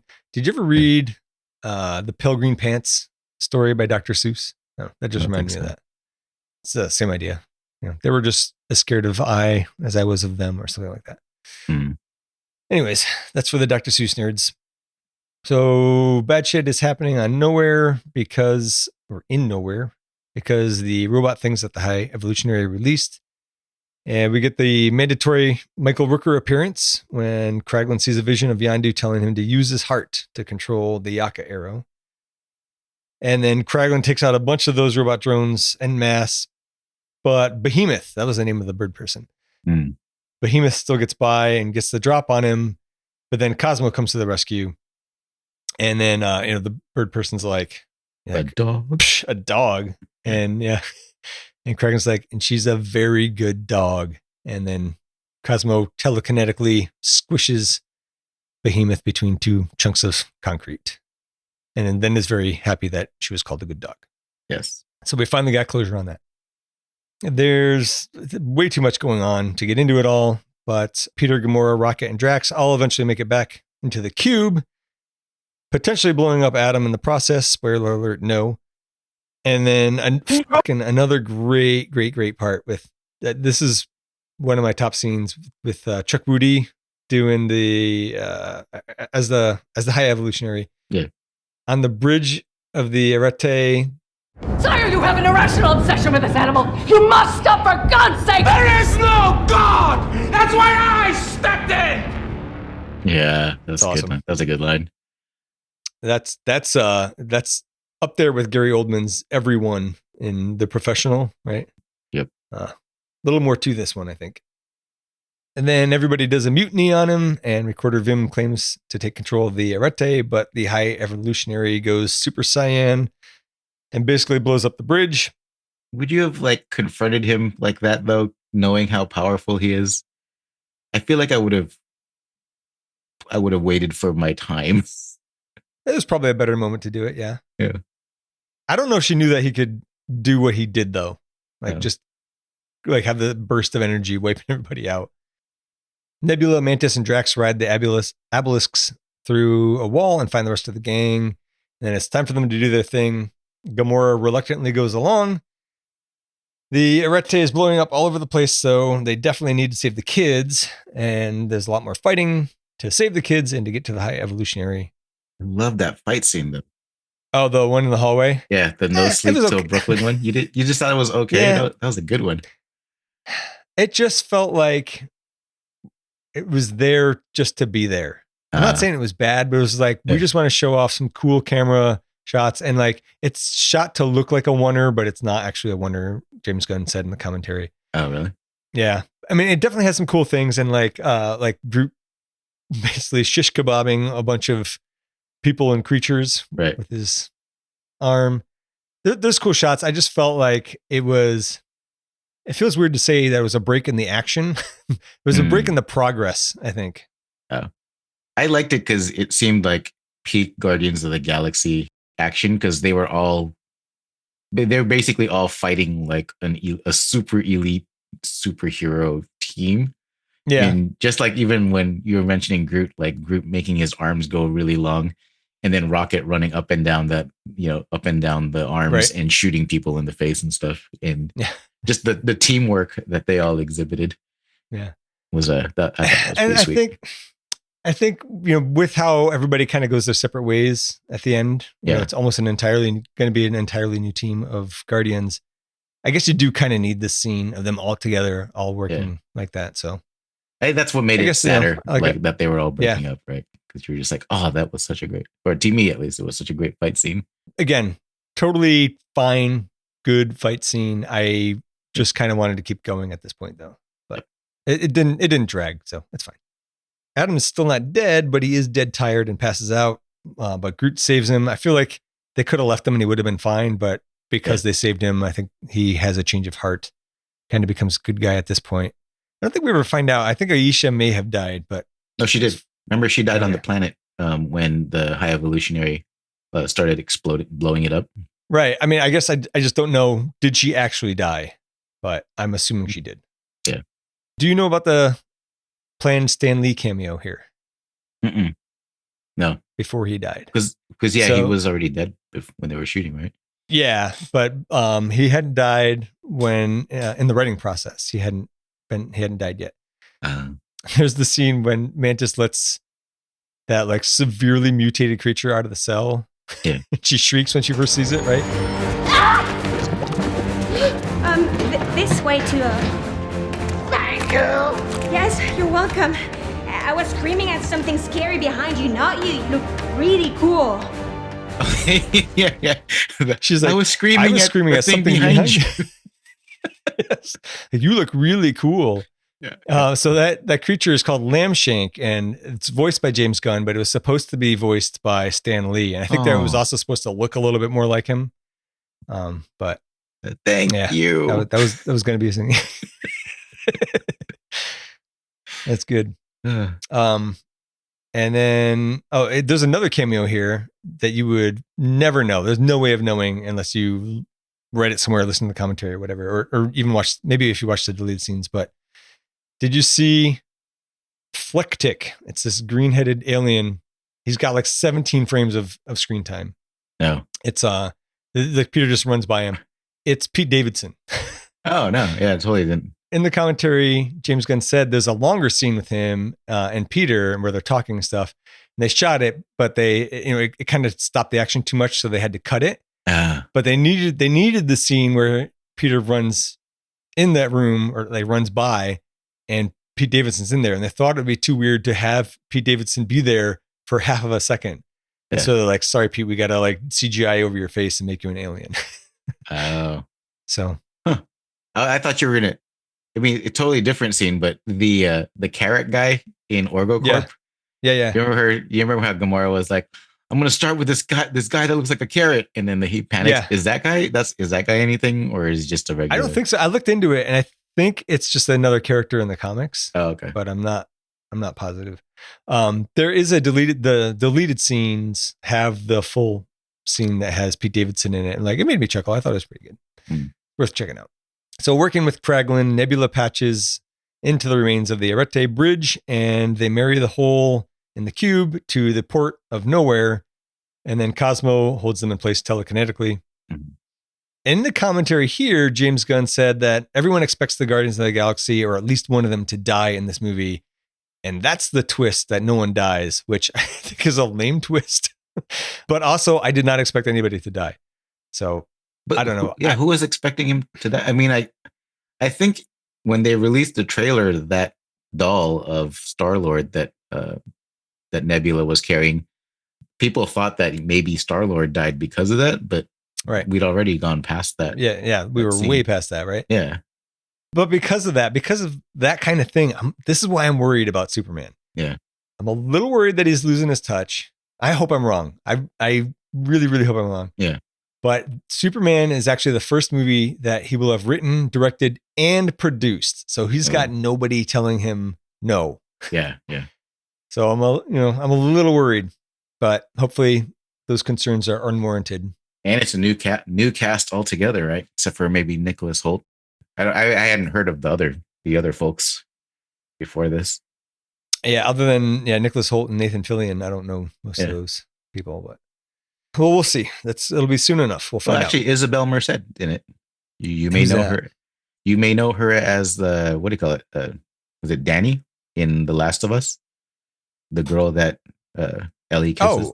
Oh, really? She's okay, hot, cool. She's hot girl. I like her. Or hot nice. Woman. Yeah. All right, cool. Well, I'm a little more excited now. While the others are rescuing the kids, Rocket lets out a bunch of animals, including baby raccoons. And he finds out he is a baby. He is actually a raccoon. Yep. He finally does. And he finally accepts it. Yeah. Besides the first 20 minutes of the movie, though, I think this might be my biggest issue. You don't like baby raccoons? No, I love baby raccoons. I had to burp, so I muted. But my problem is that Rocket still has the key card that he made from however long ago. Worse, it still works. Yeah. They never changed the locks after he broke out. I took it as it was a master lock to any. Maybe of he that is a type of genius. lock. Yeah, he is a genius. I mean, it's a pretty minor detail. I'm making more of it than it is, but the High Evolutionary interrupts Rocket's raccoon rescue and uses his power to just beat the fuck out of 89P13 as he continues to call him that. And that should kill him. Yeah. But then remember when he was bragging about bending gravity to his will, the High Evolutionary was talking about he can bend gravity to his will. And remember the gravity boots from the beginning that Rocket was testing. He happens to be wearing those, and that's how he escapes the High Evolutionary's grasp. Oh, that's what happened. Okay. Yeah. I don't think I picked up on it till like the third time that I watched it. I didn't pick up to just now. So Rocket, I guess what I'm saying is, don't feel too bad because it wasn't too obvious to me either. Yeah. I thought he just turned off his power so that they could talk and argue, and then he just fell down and he was like, "I'm Rocket Raccoon." That is exactly what I have. Yeah, he blasts him. He says, "My name is Rocket Raccoon," because he doesn't want to be called 89P13 anymore. Yeah. So I guess he's accepted that he's a rocket, that he's a raccoon. And then the rest of the gang gets in on it. Gamora seems to deal the death blow, and then she pulls his face off. I have a chapter art for this too. In the commentary, James Gunn said that they based the High Evolutionary's face here on what he looks like without his mask in the comics. I can see the resemblance, like on the one side, he's missing more flesh than the other. Oh, I don't think I've ever seen him without his mask.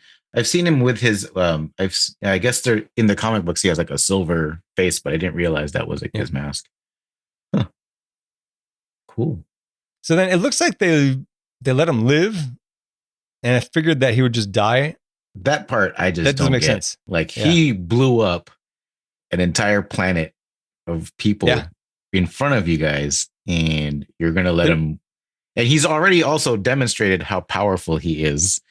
Exactly. And like, if he does not die on this ship, I would definitely be afraid of revenge. Right. I would triple tap him in his cranium. What's worse is in the commentary, he points out that if you look carefully, I guess Drax brings the High Evolutionary over to nowhere, like saves him in the evacuation scene.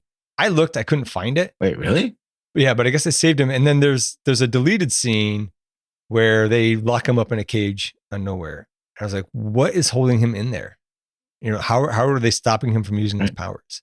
Yeah. I don't know. I mean, I guess maybe he gave himself the powers and maybe they could take off whatever, but I don't know. It just seems like too much of a gamble. They kill this motherfucker. He deserves it. Yeah.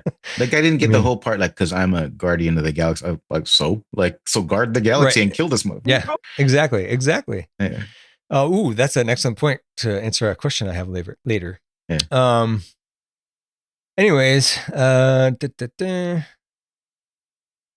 so all the animals and the creatures and peoples are getting into nowhere, but Cosmo can't hold it much longer, and it kind of falls apart for me at this point. Falls apart like the arete from nowhere. It's clearly not airtight anymore, and there's nothing being sucked out into space. Right. Peter drops his Zune and then stupidly goes back for it. That's annoying. And then he almost makes it back, but he gets knocked back by some debris.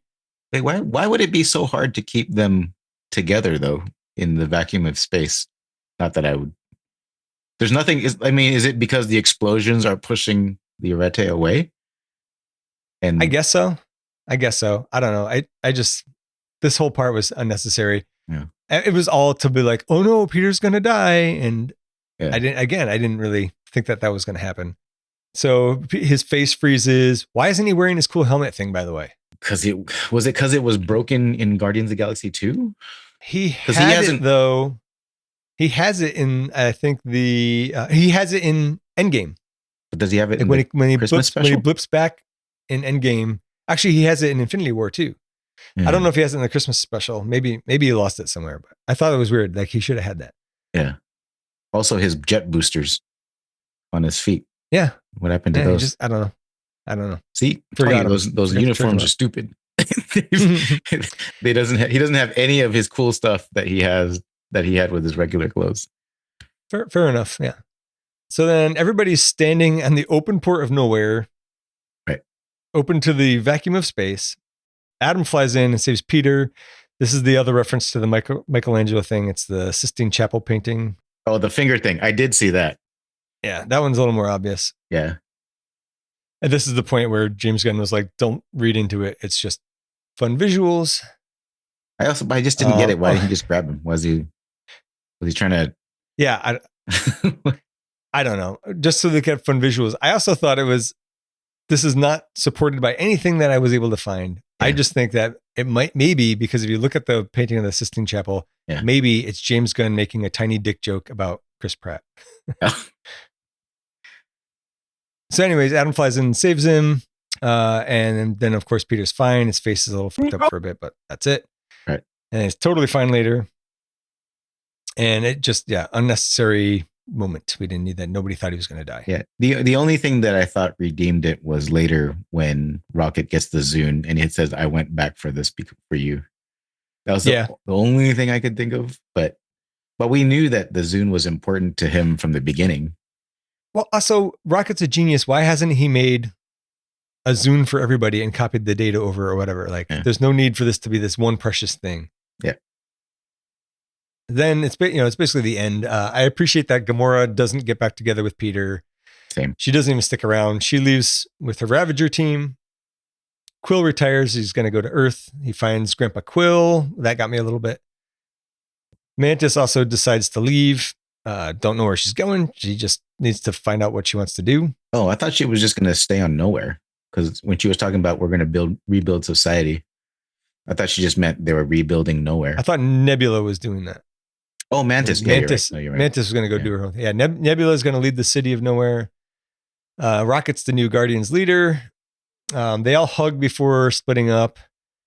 And this pissed me off. Groot says, "I love you guys." I was like, what the? Yeah. Like, why?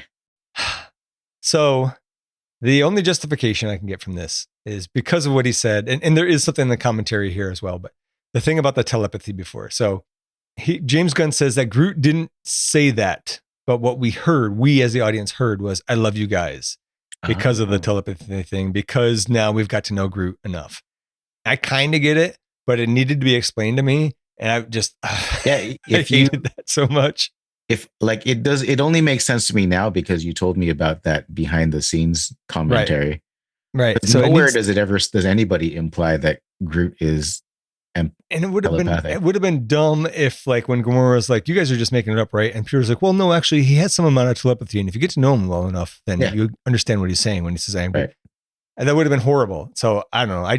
That was a bad choice. Yeah, I don't know. Or he could have just said like, "It takes a while, but if you work with him enough, like you start understanding what he says." That would have been that would have been better. Yeah, for sure. But then, like now that they've let that cat out of the bag, like wouldn't he just be talking English the entire time now? Actually, I would hate exactly. that. That's why, I don't want them to do that. So put the cat back in the bag. I don't want to hear Vin Diesel the entire time explaining things and. Nope. I'm family. I love family. Oh my God. If he had just said family, that would have been hilariously bad. Yeah. And then to me, it literally goes out on a bad note. I hate this last song, Dog Days by Florence and the Machine. It doesn't fit. I get that it's because he switched to a new decade of music, but it didn't quite fit for me. There's a lot of other songs you could have picked. Yeah. So mid-credit stinger, it's the new Guardians of the Galaxy. That one kid, Phyla, Adam, Kraglin, and Cosmo have all joined Rocket and Groot. And they save some alien people from some alien invaders. Would you want a volume 4 with this crew, or like a new movie of some sort, with or without James Gunn writing and directing? Mostly because I want to see Adam and Phyla mature as heroes.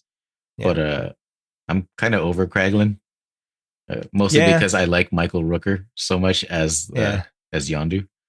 I was okay with Kraglin learning how to like use the Yaka arrow, but I also I love Groot. He's better as support than a main character. Yeah, exactly. I love Yondu. I love Rocket and Groot. But if Groot starts talking and starts saying entire scripts, I will not be happy.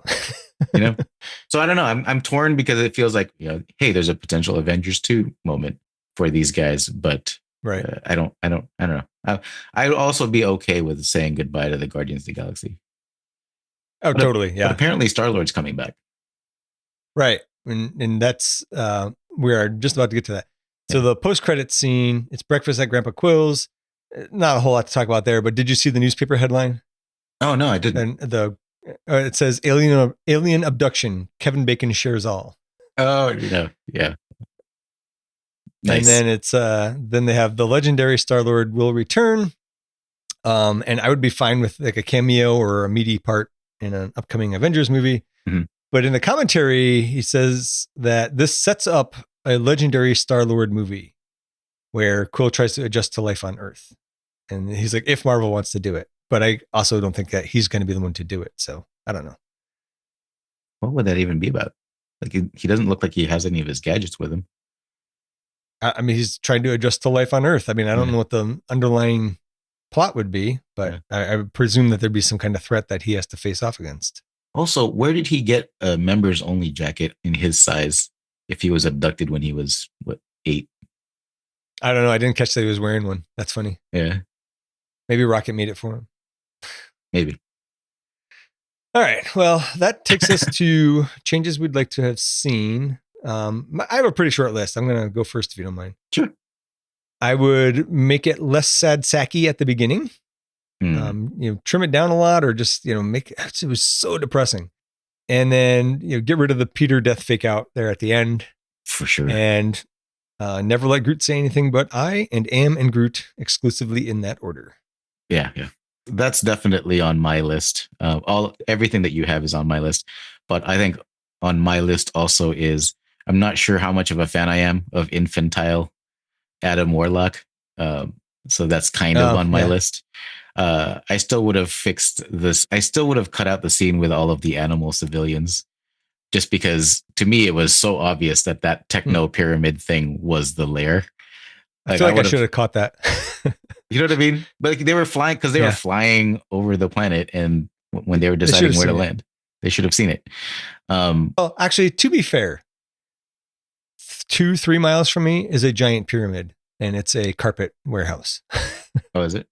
Yes. But like it isn't like red and so obviously not a part of the everything. It's not else red, it, right? but it definitely looks really weird.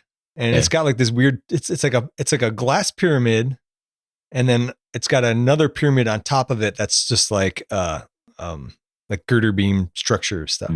It's really weird. Yeah. Also whenever I drive down the 5 towards you guys, I'm always like, oh, it's the nuclear boobs. Yes, nuclear boobies off the freeway.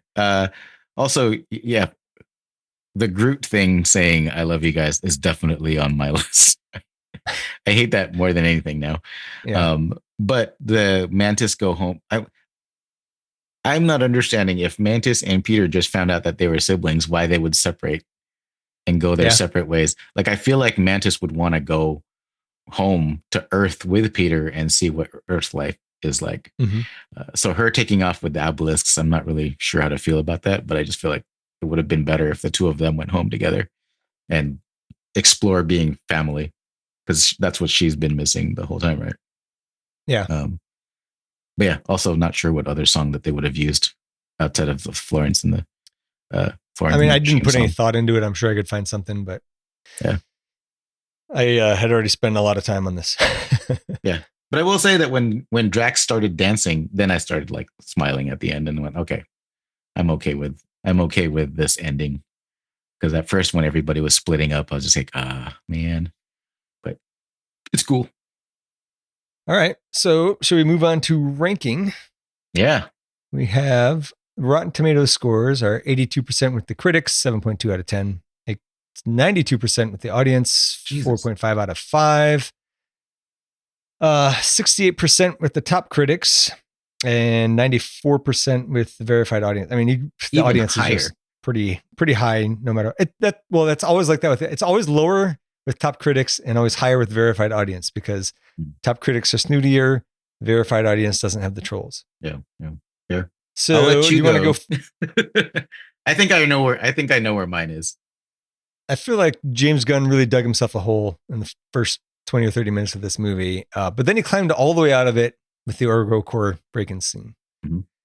Nothing else quite hit that high in the movie for me, but the rest of it is very good. And it makes me cry in at least one part.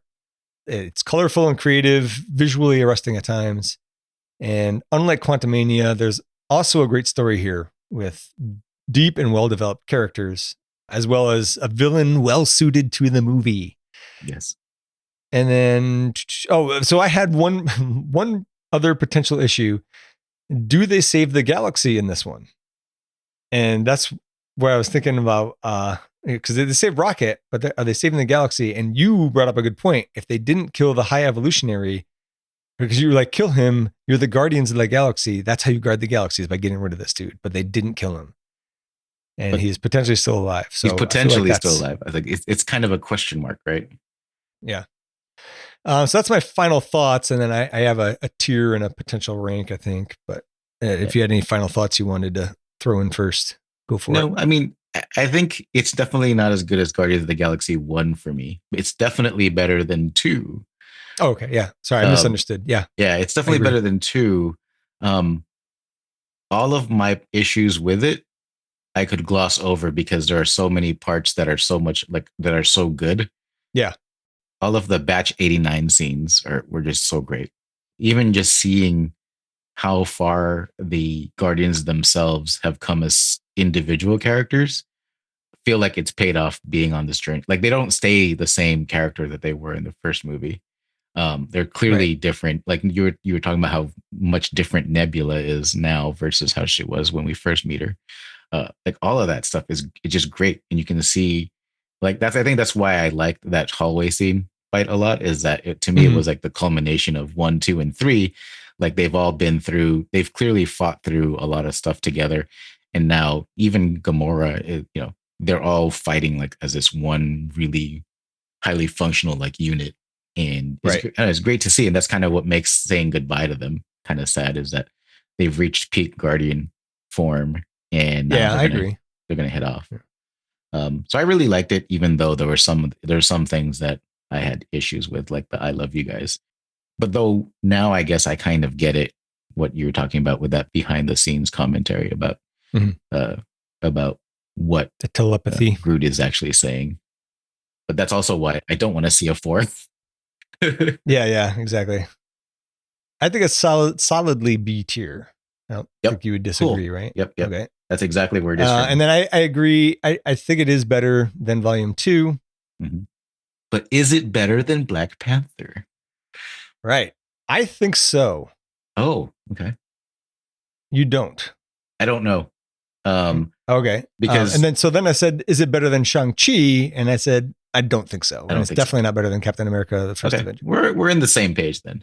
Okay. We're on the same page. If for me, I would say it's the new number 11, which would bump down Black Panther. I think. Well, everything Black Panther and below. Yeah. So it is better than Black Panther for you. I think so. It's close. It's super close. I think the only thing with Black Panther that really sticks out in my head is how bad the fight scene CGI was. Yes. And that really took me out of it. And that's probably why I can agree with you that it's better than that it's the new 11. But I'm also pretty comfortable with it being the new number 12 and bumping Volume 2 down. So I'm willing to compromise. Do you want to play for it, or do you want to? I'm actually willing to compromise with. Actually, maybe we should just play for. No. Actually, no. I'm think it's 11. I think it's better. Yeah, I think it's better than Black Panther, not just because of the bad CGI at the end of Black Panther, but like I feel like I was emotionally more invested here. It made me cry, and Black Panther did not. Although I cry when I think about Chadwick Boseman. That's not part of the movie. So for me, I think it does edge out Black Panther. Okay. I think fair now that you pointed out the teary part, because I did get teary-eyed in a number of places in this movie. All right. So that makes Guardians of the Galaxy Volume 3, the new number 11, and Infinity Saga Trivial Pursuit Poker will just be for fun. Sorry, wife. We will read the questions and then we will bid. I'm sending you the coordinates. They will die unless you bring me what is mine! Screw you, you stretch-faced RoboCop-looking Skeletor wannabe, purple nurple, piece of... He hung up. You think? Yeah, I love number 2. Yes. Although I don't think I know the answer. I shouldn't have said that. All right, I'm ready when you are, and I think it's your turn to bid first, but let me double check that. Yeah, it's your turn to bid first. I feel like I know 3 for sure, possibly 4, but maybe I should go. What about you? Well, you have to bid first. I'll do 3. Okay. I'm gonna read the questions because I don't think I have like guesses on most of these, but I'm not confident in any of them. I'm quite not confident. And now that I've seen the answers, I should have bid 4. I did know 4. You did know 4? Okay. Yeah, so you definitely know 3. All right, here we go. What army of gods defeated the frost giants the first time they tried to conquer the earth? The Norse gods. Is that your final answer? Yes. That is incorrect. The Asgardians. Oh, damn it. Okay, never mind. I'm going to lose this one pretty hard. I don't think you're still good because there's still 3 more that I easily knew. So I'm pretty sure you got them. I got it confused because I was like, Thor, Norse. My guess was I was like, I'm pretty sure it's Asgardians. That was the one I was most confident on. Yep. What type of animal does Peter Quill call Rocket that he says is so much worse than a raccoon? A trash panda. That's correct. Yes. That one I wasn't sure on because a trash panda obviously is an insult. Yes. The symbol, what is the symbol on Natasha Romanoff's tombstone? I don't know this one at all. You? I blank. Well, you're not going to answer. A vest. Is that your final guess? Sure. No, it's the Black Widow icon, which I think I would have guessed correctly. I just drew the Black Widow icon on my paper. Oh, what's the Black Widow icon? The little it's like the little hourglass looking thing. Oh yeah, the two triangles. Yeah, I should have realized that. Okay. Ooh, you might be in trouble. Good thing it doesn't matter. What material does Spider-Man theorize Falcon's wings are made of, which would explain the rigidity to flexibility ratio? Oh, carbon fiber? That is correct. Okay. I guessed vibranium. Oh, yeah. That was my initial guess, but then I was like, oh, they didn't have enough vibranium after they made Cap's shield. But I don't know if Peter would have known that. That's true. Doesn't matter. What institute is Alexei Shostakov responsible for burning to ashes? The Red Room? It's called the North Institute. The North Institute. I didn't even have a guess on that. And then last one for all the marbles. What type of blast does Veers project? Photon, quantum, or laser? I want to say photon. Is that your final answer? Yes. That is correct, sir. Okay, cool. I was worried because it can't be quantum because then it's just like quantum everything everywhere.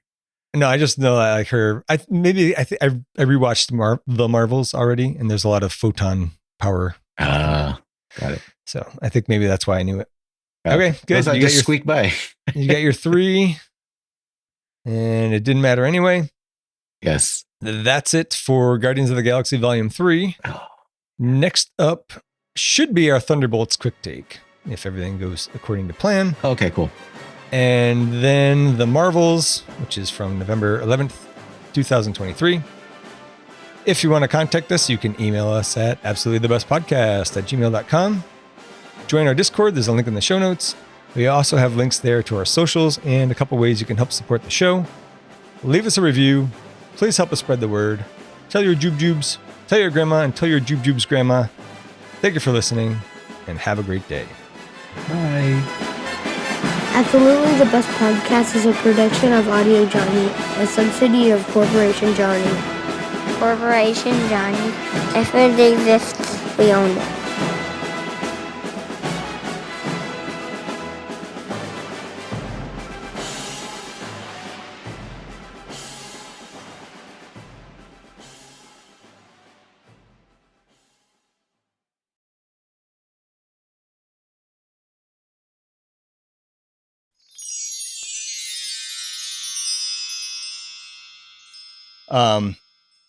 Just real quick, side note, do I get garbled a lot when I'm talking? Like the connection's bad? Okay. Because yours is doing it a lot, and I'm assuming that your local is fine, and maybe even the other thing's fine. I'm only asking because when I was recording last night, I noticed like I was recording in Discord, and it had it has like a ping, and my ping was getting very long for some reason. I don't know why. I don't know. So I don't know. Just wonder if it's on your end or mine. I mean, as long as the local recordings come out, then it doesn't really matter. So, anyways, so all right, I'm good to keep going if you want to talk about Last of Us and or Daredevil and potentially Last of Us. But Sure. if you want to stop, we can stop. I'm good to keep talking about those. Okay. My first comment on Daredevil, the Daredevil finale is spoiler alert in that screen cap. They like on the Disney Plus page for it, they show Punisher and Murdoch standing there next to him. I was like, okay, well, you gave that away, which was a big part of the episode. Yeah. What else did I have? The 1 year earlier at the beginning, I was like, are they bringing Foggy back? I think I did send you the article about how Foggy that actor is coming back, right? They just don't know how they're going to do it. Maybe he's going to be like a spirit. Probably just a bunch of flashbacks of some sort. Yep. So, I had a question. How did I'm trying to say? So then they have Point Dexter in like I don't know if he's in an insane asylum or what, but then Mrs. Fisk comes in and has him sign something or whatever in exchange to assassinate Foggy. Mm-hmm. What was he in there for to begin with? Because he had gotten captured the first time. I think it was prison, and she managed to get him out. I don't think it was an asylum because he was there. But I guess I don't know because they had fought in the original Netflix series. Oh, okay. I only saw the first season, so yeah. I kind of forgot that is kind of canon within the show. Yeah. So they had fought in the first series, and then he had gone through. So I don't know if you caught it, but in some of the prison guards were like referring to how he was like augmented because he had gone through surgery that like made him even more superhuman. Right. Yeah. And that's why he can like kill everybody with any object almost. And be thrown off a roof and live. Yep. I feel stupid for not knowing this before, but do you know the shitty social media coordinator kid? She's the daughter. No. Who's she? The dude, the annoying guy. Yeah. Do you know who he is? As an actor or his character? Yeah. I don't know him. I don't know him as an actor. Michael Gandolfini. It's James Gandolfini's son. Oh shit! It took me forever. I was like, oh yeah, that is him. And like, I remember he was in, not Gangs of New York. What's it called? Sons of Newark. I don't know. Sons of Anarchy. I'm gonna cut that all out. No, there was like a 2-hour TV show thing about a young Tony Soprano. Oh no, I didn't know that. Starring him. It's Saints of New York. That's it. Oh. Anyway, so I was like, I can't believe it took me 9 episodes to figure out who this guy was. I mean, I didn't look into it either, but I caught his name in the credits. I was like, oh, yeah, that's who that is. I mean, he does a good job playing an annoying social media guy. Yeah, he's so shitty. PR dude. Yeah. Let's see what else. I thought it was weird in the hospital blackout. No generators kicked on, or I guess maybe they cut off those too. No, they should have though, because generators would be on a separate thing, right? That's kind of and it would be my point. It would be gas powered. Yep. I thought it was funny when Punisher had a couple good lines. It's like, "What are you, nightgown man?" Yes. I like the John Berthel's Punisher. I do for the most part. Yeah. Like when he wrecked all those wannabes, and he was just like making fun of him. Like it's probably harder to believe because they haven't really established anything about like, does this guy just not feel pain? Is that how he just kind of goes, just powers through everybody? But I was rooting for him when he was beating the crap out of everybody, even after they were like, it'd be an honor for you to join us, man. Yeah. That was interesting. What was I gonna say? The thing I don't like about Punisher is how much he grunts. It's like, it's like he hasn't shit in 2 weeks and he's trying to push one out. Yeah, but you do martial arts. What did you think? You know the value of a kiap. I don't go or whatever he's doing. It's really a bit much. I'm sure mine isn't great. But I think he does that also to intimidate them, right? Maybe. Or maybe just to catch them off guard. They're like, what the fuck is wrong with this guy? Yeah. Are you going to shit or are you going to beat me up? Stay away from him. He might poop any minute. So what did you think though of the liberal use of slow motion in that fight scene? Yeah, I'm never really a fan. I think we've already spoken about the times when I actually am okay with it. Dread being one of the few times I'm okay with the slow motion, because there's an actual drug called slow mo that does exactly that. I don't mind a slow motion shot in general, but it was like every time they showed Frank Castle, they slowed it down. It was like it was happening so much, I was worried that Zack Snyder might sue.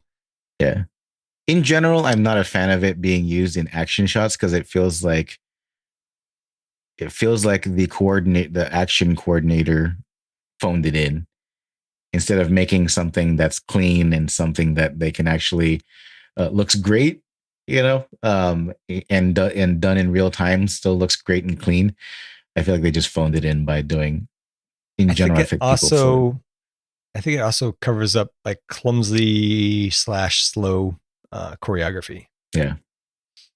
I did laugh when Castle slams that one dude's head down on the table and they show it from underneath all the bullet. Like he shoots this guy in the head 5 times. Yes. I don't know if you need to do it that many times. Yeah. Like you can kind of be like, you can kind of get how Daredevil's like, dude, what the fuck? Like you're going overboard. Yes. Calm down. Yeah. And then I had a problem with the jump. They jump out of a 4th story window. Yeah. And land on a car. And it wasn't even so much that they survived, it's that they jumped all the way across the street. But was it? It was like kitty corner to this. But was it because the explosion propelled them out further? Maybe. Maybe. That's like the only explanation I could think of, because they did hit the window right when the explosion happened. So to me, I was like, okay, maybe they got propelled. Yeah, all right, sure. I'll wave my hand at that one. I'm trying to help them because I do love this. I do love the series. Yeah. What else? I thought the Freeport thing was kind of interesting. And then I was like, is that real? And it is. You can have Freeports. And it's like, Freeports are notoriously dangerous because there's basically no laws. And that also cleared up all the stuff about like, and why did she have Poindexter kill Foggy? And what was it that Foggy had figured out? So loose ends tied up. I appreciate that. Yeah. What else? Oh, when they had Punisher tied up and they were like, you could join us, whatever. They had those restraints pretty loose. I don't know. I would have tied him down a little harder. I would have tied him up several times with several different ways, like rope and handcuffs and vibranium something or other on his feet. Yeah. I did not have Wilson Fisk head crushing the chief of police on my bingo card. Yeah. That was interesting. You like that? That was pretty brutal. It was unexpected. I rewound it. It looked pretty good. Yeah. I mean, he's strong. Yes. I mean, that's the thing with Wilson Fisk that I think people always underestimate, is that he's close to superhuman, but it's only because he's this big, bulky dude. And he's not, in the comic books, they draw him as fat, but like in the comic books, they also say, he's not, that looks like a layer of fat, but it's all muscle under there. That's why he's as huge as he is. And that's why he ends up being looking weird muscle shape, but I guess it makes you able to crush heads. Yeah. I don't know how medically possible that is, if there's really possible to be that strong. And like, the jaw just got ripped. Yeah. That's pretty good. Let's see, they closes out with Everything in Its Right Place by Radiohead. That's a great song. Yeah. Another Radiohead song this episode. And then they show the swordsman. They got him in a cage, and then they got the Punisher in a cage, which I was like, that seems like a bad idea. And then there's the mid-credit stinger. How stupid is this Anthony guy? Right. He's like, goes and shakes his hand. So what did you think was going to happen? You had to know. They had to pick the dumbest guy to guard him. Yep. Like, you guys know this guy's reputation, and you're buying the whole like, hey man, it's an honor. Yeah. So overall, I thought the episode was pretty good, but I feel like it had a different tone and pace than the rest of the season. So it was a little bit off, but and then I think I saw season 2 starts in March of 2026.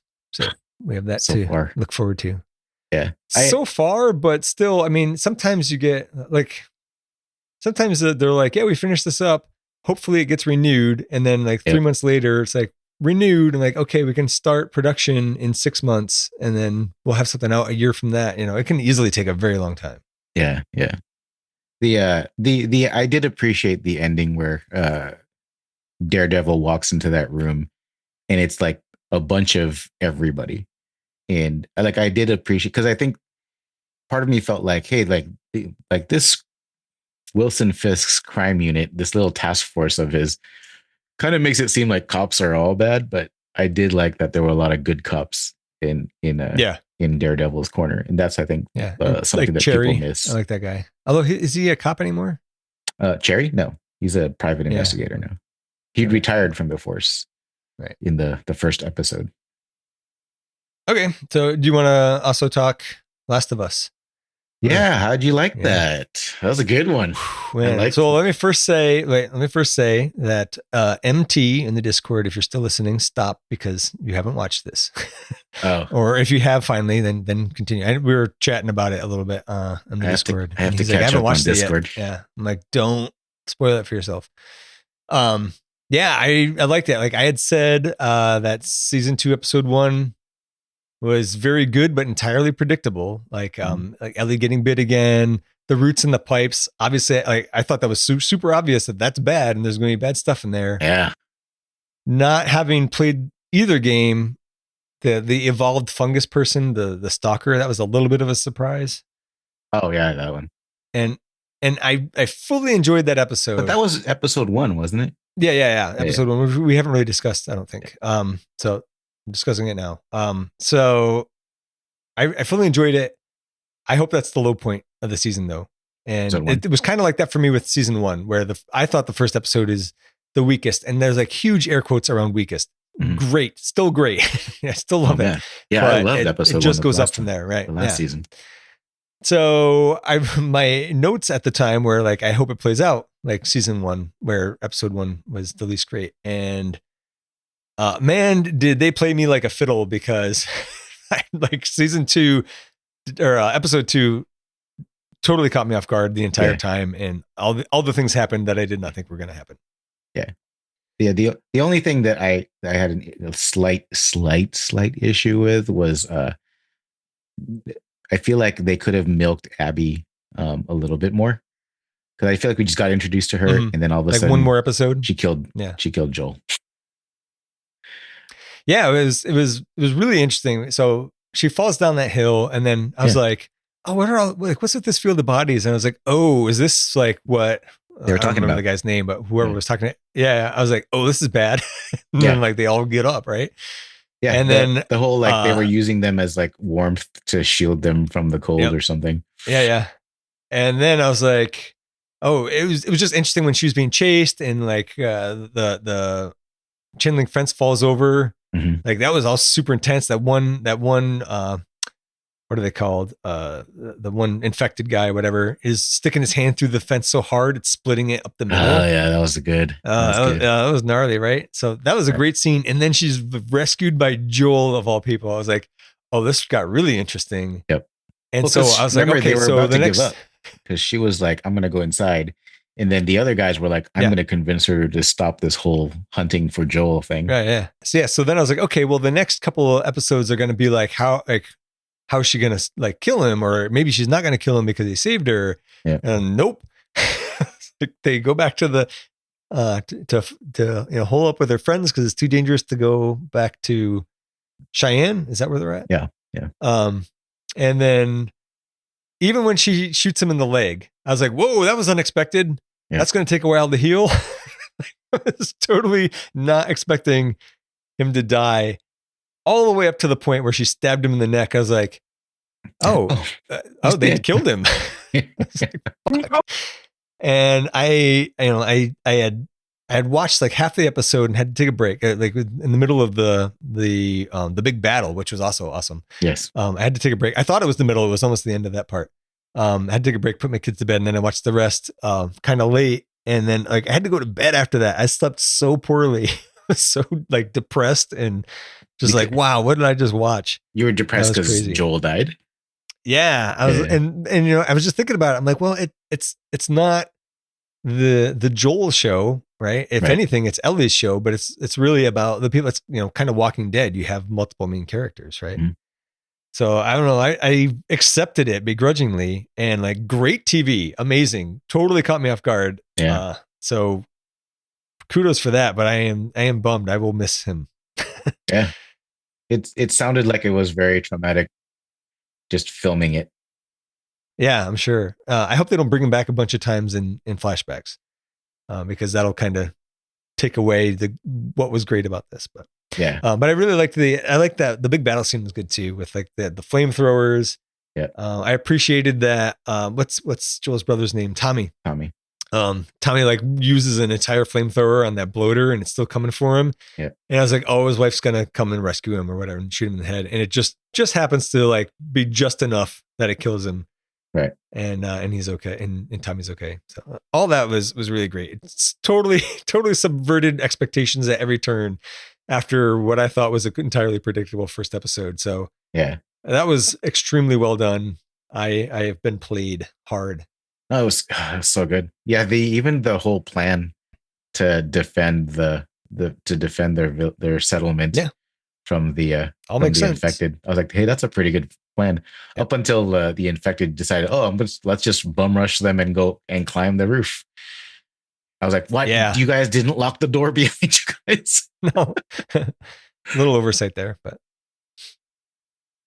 oh man, I just realized your microphone is like this. I hope your vocals are okay. Oh, you mean it's like right here? Oh, well, yeah. It's been pretty super good. Tilted down. It's in a terrible, like it should be straight up and down. I didn't notice it this whole time. That's fine. Yeah, we'll make it work. Oops. All right. Do you have anything else on that? No. I'm excited to see how episode 3 of season 2 for The Last of Us goes. Well, we're gonna find out in a couple of hours. Yes. I don't know if I'll stay up late tonight because I have to travel for work tomorrow, but we'll see. Yeah, I feel like it's going to be less intense than episode 2. Yeah, I wonder if they're going to do something like totally different, like when they had the episode with Nick. What's his name? From Parks and Rec. Oh, Nick Offerman. Yes, Offerman, yeah. and like that whole episode was almost entirely without Joel and Ellie. Yeah, I love that. That's one of the best episodes. Yeah, it's so good. That was great. Anyways, all right, cool. Well, I'll catch up with you next time. Yep. Can you upload that like right now so that I can process the files after dinner? Sure. Because I want to have them on my computer for the train ride tomorrow morning, so I don't have to kill all my bandwidth. It would take hours to upload it over my phone too. So. Oh, no problem. Yeah, I'll do it right now. Okay, cool. All right. Thanks, man. Bye. Talk to you later. Have a good night.